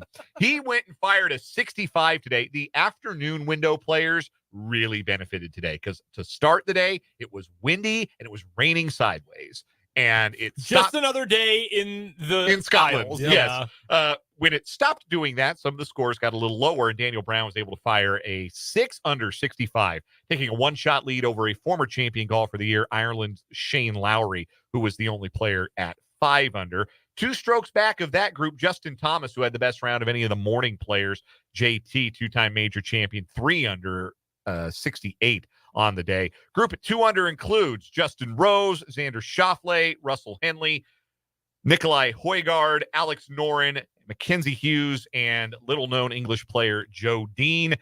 The rest of the players who are under par, there are only 17 of them. This group at 1 under par, Adam Scott, Matt Wallace, Chris Kirk, Sepp Straka, Brooks Koepka, Matt Fitzpatrick, and the number 1 player in the world, Scotty Scheffler, at 1 under par. This course took a chunk out of some really good players today. Cameron Smith won the British Open 2 years ago. 80 today. That ugly little ratty mustache. For Cameron Smith. Tiger Woods, 79, 8 over par. Ricky Fowler, same score. Wyndham Clark won the U.S. Open last year, 7 over 78 today. Rory McIlroy, 7 over 78, as he had a miserable day. My guy Sahith Theegala, 6 over 77. Not a great day for him. Group at 5 over par includes the professional sports franchise of Topeka, Kansas, Gary Woodland, who shot a 5 over 76 today. So did Will Zalatoris. So did Max Homa. So did Bryson DeChambeau. So did Tom Kim. My guy Oberg shot a 4 over. Big Ludwig shot a 4 over 75 today. So did Victor Hovland. So tough day out there. The projected cut right now, I believe, is +3. So that's where you've got to get if you want to play the weekend. I don't know what the weather looks like tomorrow, but hopefully we get more of the morning conditions tomorrow because I love watching golfers try and play in sideways rain. That's real hoops for me. That's a real Open Championship. I did not realize John Daly was in this event. He's a past champion. Yeah. He's 11 over par. Yeah. Only Dan Bradbury, little known Englishman, maybe an amateur, shot worse. He had the worst round of the day. He went out in he shot himself a little 83, 12 over. How many Scottish beers do you know? Scottish beers? Yeah. Not many. What do you got for me? I'm looking right now. I'm just trying to figure out what John Daly's probably drinking on the course today. He's sober. He's Diet Coke guy now. Yeah, he's Diet Coke.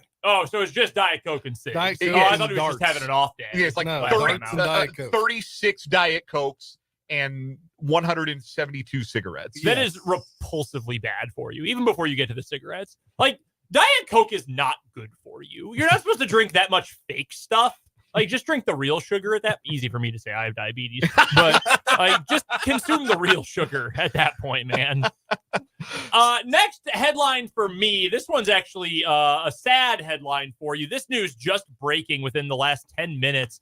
But the Kansas City Chiefs have announced that former running back and the first ever AFL Rookie of the Year and Player of the Year, Abner Haynes, has passed away. Clark Hunt has released a statement, quote, "My family and I are deeply saddened by the passing of Chiefs Hall of Famer Abner Hayes. Abner was one of the first great stars of the Dallas Texans and the American Football League. In the league's first season in 1960, he was both the Rookie of the Year and the Player of the Year, and more importantly, he earned the respect and admiration of his teammates and fans alike. In addition to his on-the-field prowess, he was a man of courage and leadership from a very young age. He remained involved in the community well after his playing days were over, and his legacy extends far beyond the gridiron. Our thoughts and prayers are with his wife, Guadalupe, and his entire family during this difficult time.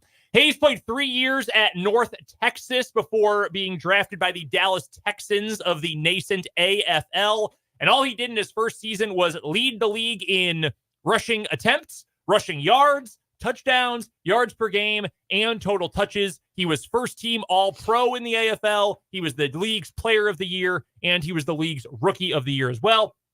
He would go on to make a grand total of 3 more Pro Bowls in the AFL. He would be another first team All-Pro in 1962. And then once they had become the Chiefs, he was second team All-Pro in 1964. He also spent some time right before the merger with the Denver Broncos. He spent 2 seasons there and then split the 1967 season between Miami and the New York Jets. Rounded out his career with a grand total of 4,630 yards rushing on just over 1,000 carries with 46 career touchdowns. It's also probably worth noting, if you're talking about the history of football, one of the reasons that the AFL was such a good product when that league formed is that even though the color barrier had been broken in the NFL, there was still a hesitancy by a lot of teams to hire and sign and draft black players at the time. There was.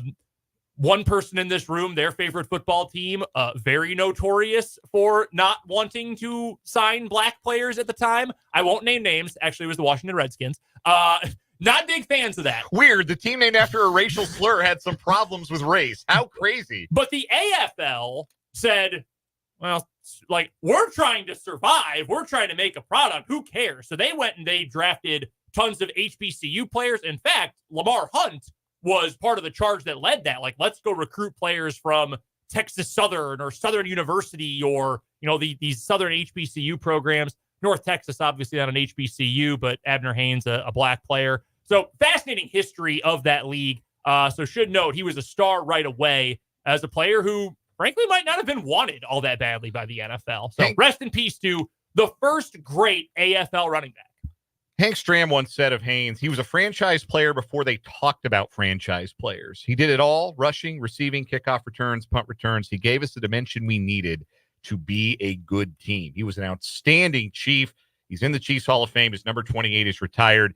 He left the Chiefs under some circumstances that he was bitter about for many years. In 1965, he and several other black players chose to boycott the 1965 AFL All-Star Game. It was supposed to be in New Orleans, but several black players were mistreated by hotels and businesses in the area. Again, we're America in the mid-'60s and the South in the mid-'60s.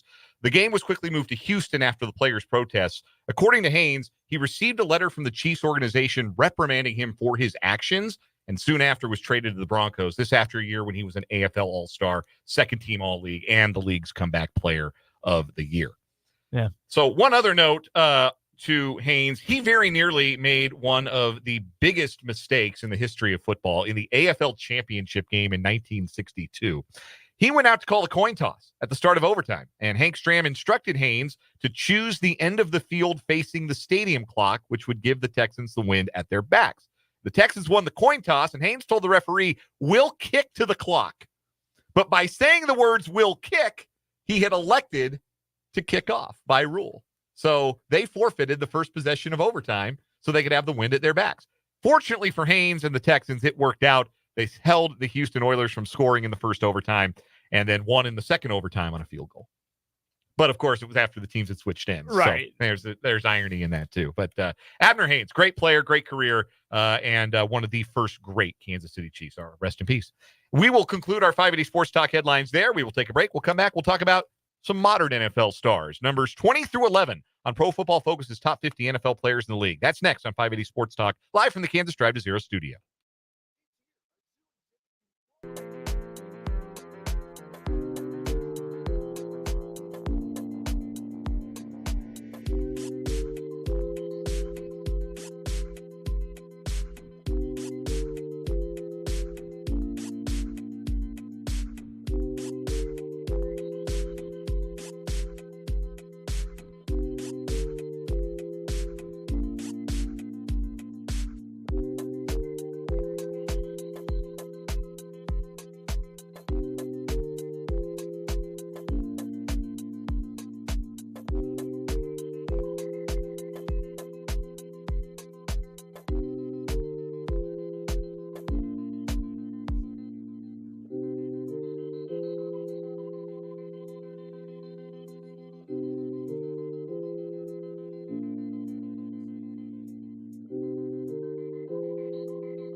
534 and 580 Sports Talk.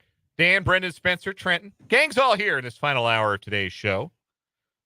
Royals baseball back tomorrow, so we'll have overtime on tomorrow's show. But right now, we're here with you until the bottom of this hour, and we're talking top 50 players in the NFL. We've been tracking Pro Football Focus's ranking of the 50 best players in the NFL. Today, they released 10 more, numbers 20 through 11 on their list. Tomorrow, they'll release the top 10. There have already been 3 Chiefs players on the list, in case you haven't been following along with us. The Chiefs that have previously been ranked: Joe Thuney, number 39, Trent McDuffie at number 36, and Creed Humphrey at number 30. There's another Chief on today's list. We'll count them down from 20 on. Number 20, Cowboys wide receiver CeeDee Lamb. Number 19, 49ers tight end George Kittle. Number 18, Raiders edge rusher Max Crosby. Number 17, first quarterback on the list, Bengals QB Joe Burrow. Is he really the first quarterback? He's the first quarterback. Wow. Number 16, Jets cornerback Sauce Gardner. Number 15, Travis Kelce. Needs no introduction. Here's what PFF has to say about Kelce. Didn't have a vintage year in 2023, and at his age, it seemed he might finally be slowing down. But then he turned it on in the postseason, racking up 355 yards and 3 scores across 4 games, one of which took place at record-setting cold temperatures. Kelce showed in the postseason he is still impossible to cover and capable of producing at the highest level. If that continues into the 2024 season, he is still one of the best players in the game. That right there, and I know we've covered this, but that right there is why a hot starting Jared Wiley would be such a big deal for this team. And I mean, really just other competent pass catchers, period. But if you can get Kelce to play, you know, we've gone over the numbers, 70% of snaps instead of 80, or 75% instead of 80, sit him when you're up by 3 touchdowns, whatever, and get Jared Wiley into some of those even one tight end packages, get him along quickly. It's going to make things so much easier for this team come the postseason. I don't need because they're right. When Kelce is on and healthy, there's no cover for him. There never has been. The closest thing that has ever been, the closest we've ever gotten to a Kelce stopper is Derwin James, but Derwin James can't play more than 8 snaps against him because he breaks into pieces. I don't need Travis Kelce at his best in September and October. Need him at his best in December and January. And there's a lot of Chiefs. There's a lot of Chiefs that's true for. But Kelce, I think, is the most true of any of them. Yes. Number 14, TJ Watt of the Pittsburgh Steelers. Number 13, our second quarterback, Lamar Jackson. 1 spot ahead of him, our third quarterback, Josh Allen. And at number 11, rounding out today's list, Dexter Lawrence, the interior defensive lineman for the New York Giants. I don't have any. My beef with this top 10, not nearly as strong as it won with yesterday's 10 that were released. The 30, or what would that have been? 21 through 30 yesterday. I had a lot more problems with this one. I think, honestly, like, the personnel in this group of 10 might be like spot on. Yeah. I would have moved Sewell up into this group, but otherwise, like, I kind of agree. The only qualms I have, I probably would move Dexter Lawrence down a little bit. Like, he's really good. I mean, he's really dang good. I might move Josh Allen down a bit. Oh, I was going to say I'd move Josh Allen up. I might move him up. I think most people will look at the quarterbacks that will jump out, and I think there will be some who quibble with the ranking of the 3, which is essentially Allen, Jackson, and then Burrow. For me, that's right. For me, that's correct. That's how I would rank them. Who are we missing? Besides Mahomes. Just Mahomes? Well, like them and I guess 27 other starting quarterbacks. I meant like in the top. I couldn't. No, I can't imagine there's one above that. Yeah, I don't know. I don't know. Probably 1 or 2. He better be 1. If Mahomes isn't number 1, I'm going to be mad that we spent any time on this list at all. I agree. The whole week wasting a segment. So is Chris Jones top 10, or are they not going to rank him? He'll be top 10. He might be number 10. I think he's top 10. I think he's a top 10 player in the league. But I think Dexter Lawrence is a really good NFL, a top 20 player in the NFL, and I think Chris Jones is a better player. I do too. And you know what? To be frank with you, go watch those clips when we played this on the show a couple weeks ago, Spencer, from Hard Knocks off season with the Giants. I think the Giants think that Chris Jones is a better player too, to be honest with you. And that's no slight at Dexter Lawrence. He's great. The only other ones here, like if you wanted to argue, Sauce is probably in the right spot. I think that's right for Kelce. if you wanted to argue moving Watt up, I would listen to it. The problem is he's just too fragile. Like, as just a player, he might be the best defensive player in the league now that Aaron Donald's out of the game. He's awesome. He breaks down all the time. The guy that frustrates me, and not necessarily in a bad way, Max Crosby at 18. Like, I don't know who I'm moving behind him. Like, I think that's fair with all the players they listed above him and who we assume will be top 10. I love Max Crosby. I know he's a Chiefs rival. I get that. Max Crosby is one of my favorite players in the league. He's nuts. He's a complete edge defender. Does everything well. Psycho. Like, total psycho. And I mean that in a positive way. He'll kill you on the field. But you're right. He defends the run really well, and he's really willing to do it. He gets after the quarterback. The motor is high. He has an awesome combination of power and finesse when he gets into the backfield. He's one of my favorite players in the whole league, honestly. And I think he might also be the scariest. Like, if you just saw him in person, I think he's the one who would scare me the most. So it's the eye black and the tattoos. He looks like a neck tat. Yeah, he looks like an early 90s WWF heel. Like, he really has that aesthetic going. Who, like, to pay his way through the WCW power plant, like, worked at Spencer's Gifts. Like, that's kind of what he looks like. No, but honest to God, I really don't have many huge problems with this group. I think this might be the best group they've done yet. Well, I have a theory here. These are all based off their top 32 that we went over this past summer, right? Mm-hmm. Dexter Lawrence ranked the number 2 defensive lineman. Behind Chris Jones. Yeah. PFF defensive ends, where we're at today, we saw Max Crosby and TJ Watt, right? Mm-hmm. There's Nick Bosa, Micah Parsons, and Myles Garrett to go. No, that sounds about right. So they've got 3 defensive ends, edge rushers in the top 10. And I mean, and a quarterback, an interior defensive lineman. So that's 5. That's 5. Can we assume Tyreek Hill? We would assume Tyreek Hill. Justin Jefferson. Jefferson Hill. Yeah. So that's 7. McCaffrey. McCaffrey's 8. Yes. Trent Williams. Trent Williams 9. 9. Who's the other Has one? a lot of Niners. It is. Who's the other one? A lot one? of Chiefs. 6 Chiefs. The last one is. Ooh, good question. The last one is Noah Fant, Seattle Seahawks tight end. No, it's definitely not that. Oh man, who are we missing? It would be who's ever at the top of their position. Not missing any corners. I think Sauce is their top rated corner. Yeah, as he should be. Linebacker. Hold on. Is he listed? Jordan Mailata. Okay. It'll be Jordan Mailata. Yeah. Him or I have they ranked Barkley yet? I can't imagine there'd be 2 running backs in the top 10. No, Saquon's not on there. They rank Fred Warner. Oh shoot, Fred Warner. He's at the top of the linebacker group. Yeah, it might be him then, because we've seen Roquan, and that's not Mailata then. Jordan Mailata, not a top 50 player in the league. No, he absolutely is. Absolutely is. But I don't see him listed on here. Interesting. That would be my guess. We'll tell you who the top 10 are and in what order, and we'll maybe throw things about it. Who knows? As long as Mahomes is number 1, they got it right, is all I know. Yeah.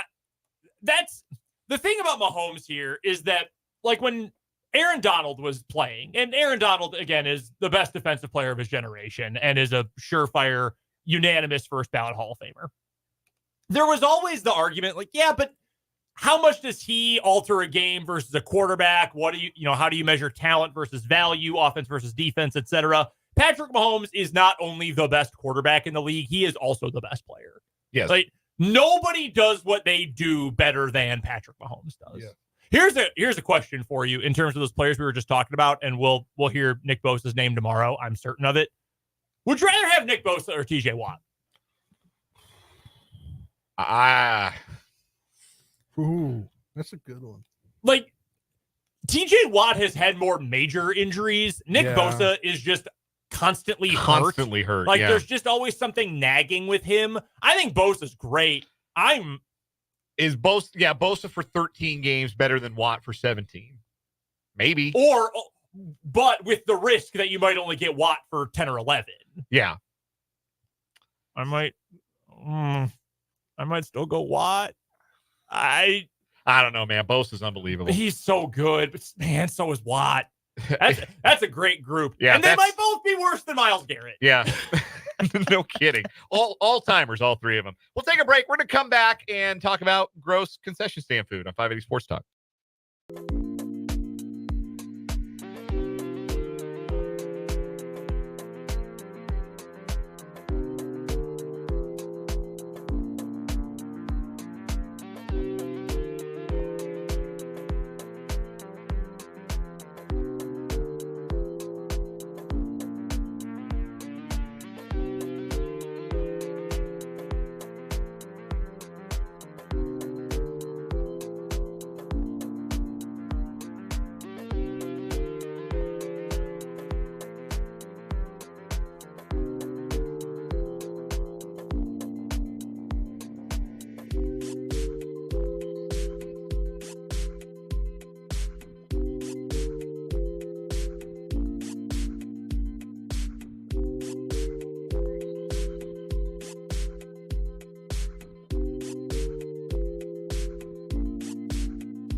All right, guys.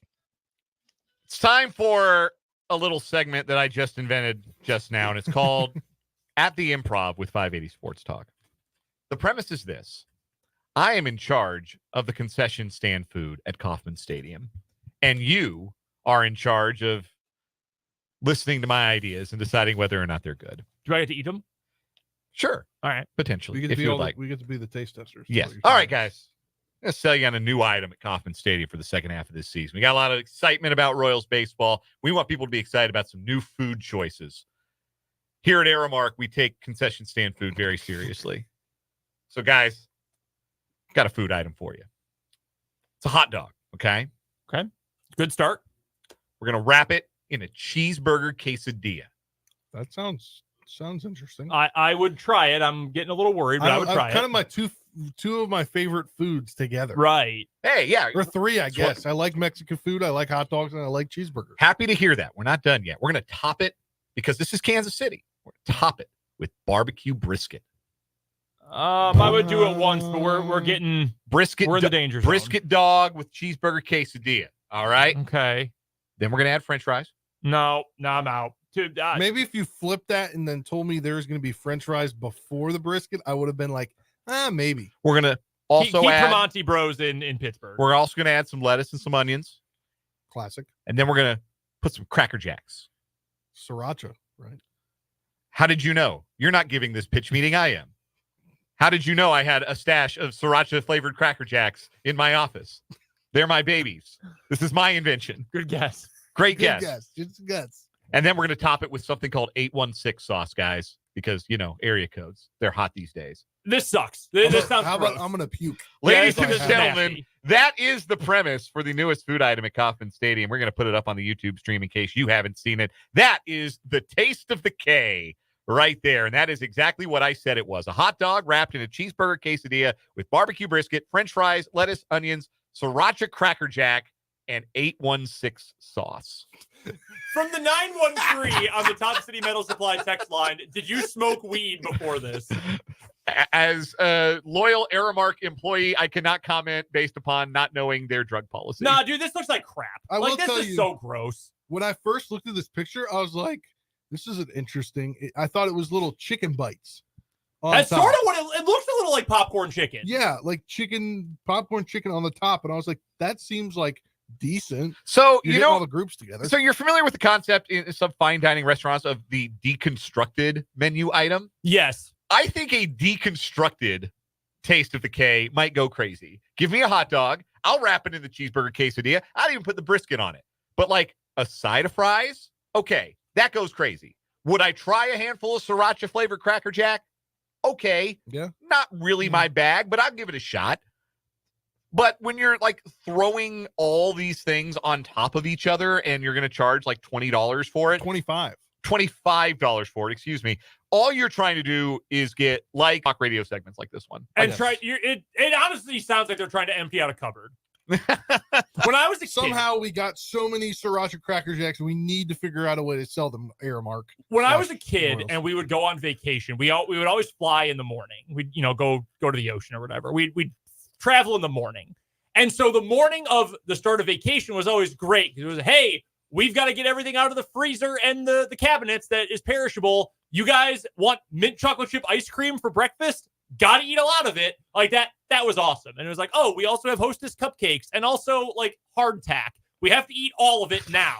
That's what this is like. But I'm also an adult and I have actual money now that I don't want to spend on this crap. The concept of the garbage plate exists. That's a but see, that's delicacy plate. in Rochester. Like that's plate. Like I have Yeah. room for that. This is just falling apart in my hand. It's 95 degrees. Yeah. I've got crap melting all over me. Yeah, I don't know how you're supposed to eat it. I get that's the big question for me. Sloppily. Even if you're intrigued by all of these things, like how do you even go about eating it? Like you can't sit at a ball game and eat something with a knife and a fork, right? Unless you're like sitting at a table. And when are you Or in sitting the at a club. table unless you're like in the club level or the Bruin View or whatever it is? Like I'm not picking this up and getting myself taco neck syndrome and biting into this thing. Like less is more sometimes. Sometimes I just want a hot dog. You give me the burger quesadilla with either the hot dog in it or the fries in it. I will eat that all day. That sounds like something I would order at Taco Bell like right now. Yeah, like that sounds appetizing. You add all the other stuff to it, not really. But I love a hot dog at the old ball game.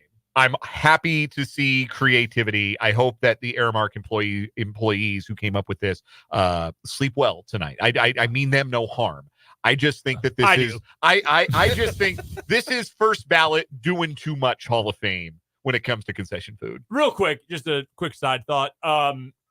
Aramark needs to rebrand its ballpark division because if you tell me, oh, this new food from Aramark, I think, oh, we're getting like Bosco sticks. Like I think of cafeteria food. you guys need a ballpark division.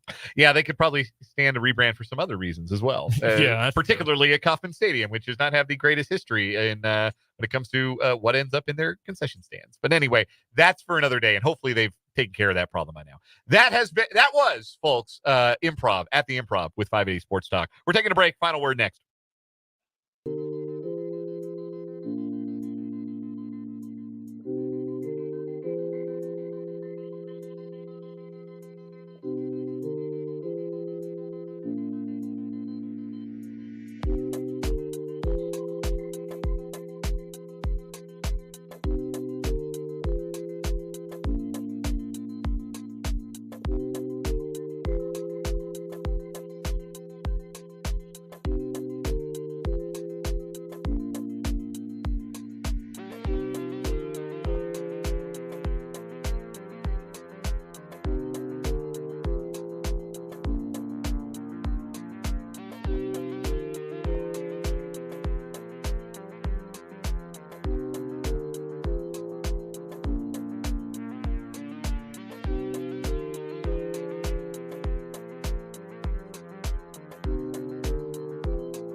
Final word time on 580 Sports Talk. Brendan, you're up first.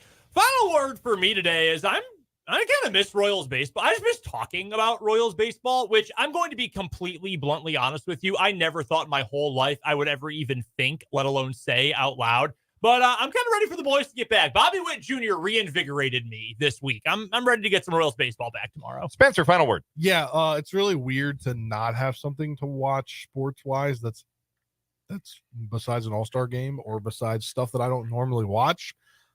It's going to suck tonight going home and not watching baseball. I wish they had like 1 or 2 games tonight. Yeah. They used to, didn't they? Yeah, I think they used to come back on the Thursday. Yeah, All-Star break I used to just be I was 3 days. expecting it, but no. So, yeah, I'm excited for Royals baseball tomorrow. Final word for me, the most interesting man on the Chiefs roster this training camp is Louis Rees-Zammit. Not just because of his background, but because the Chiefs may have found a market inefficiency before any of the other 31 teams managed to find one when it comes to how to get a player who can really make hay in the kick return game. When it feels like a rugby play, go get a rugby player. And I'm fascinated to see how that looks for Rees-Zammit. And anytime he's on the field, I will be watching. It is the most interested I have ever been to see an individual player in preseason football. Ever.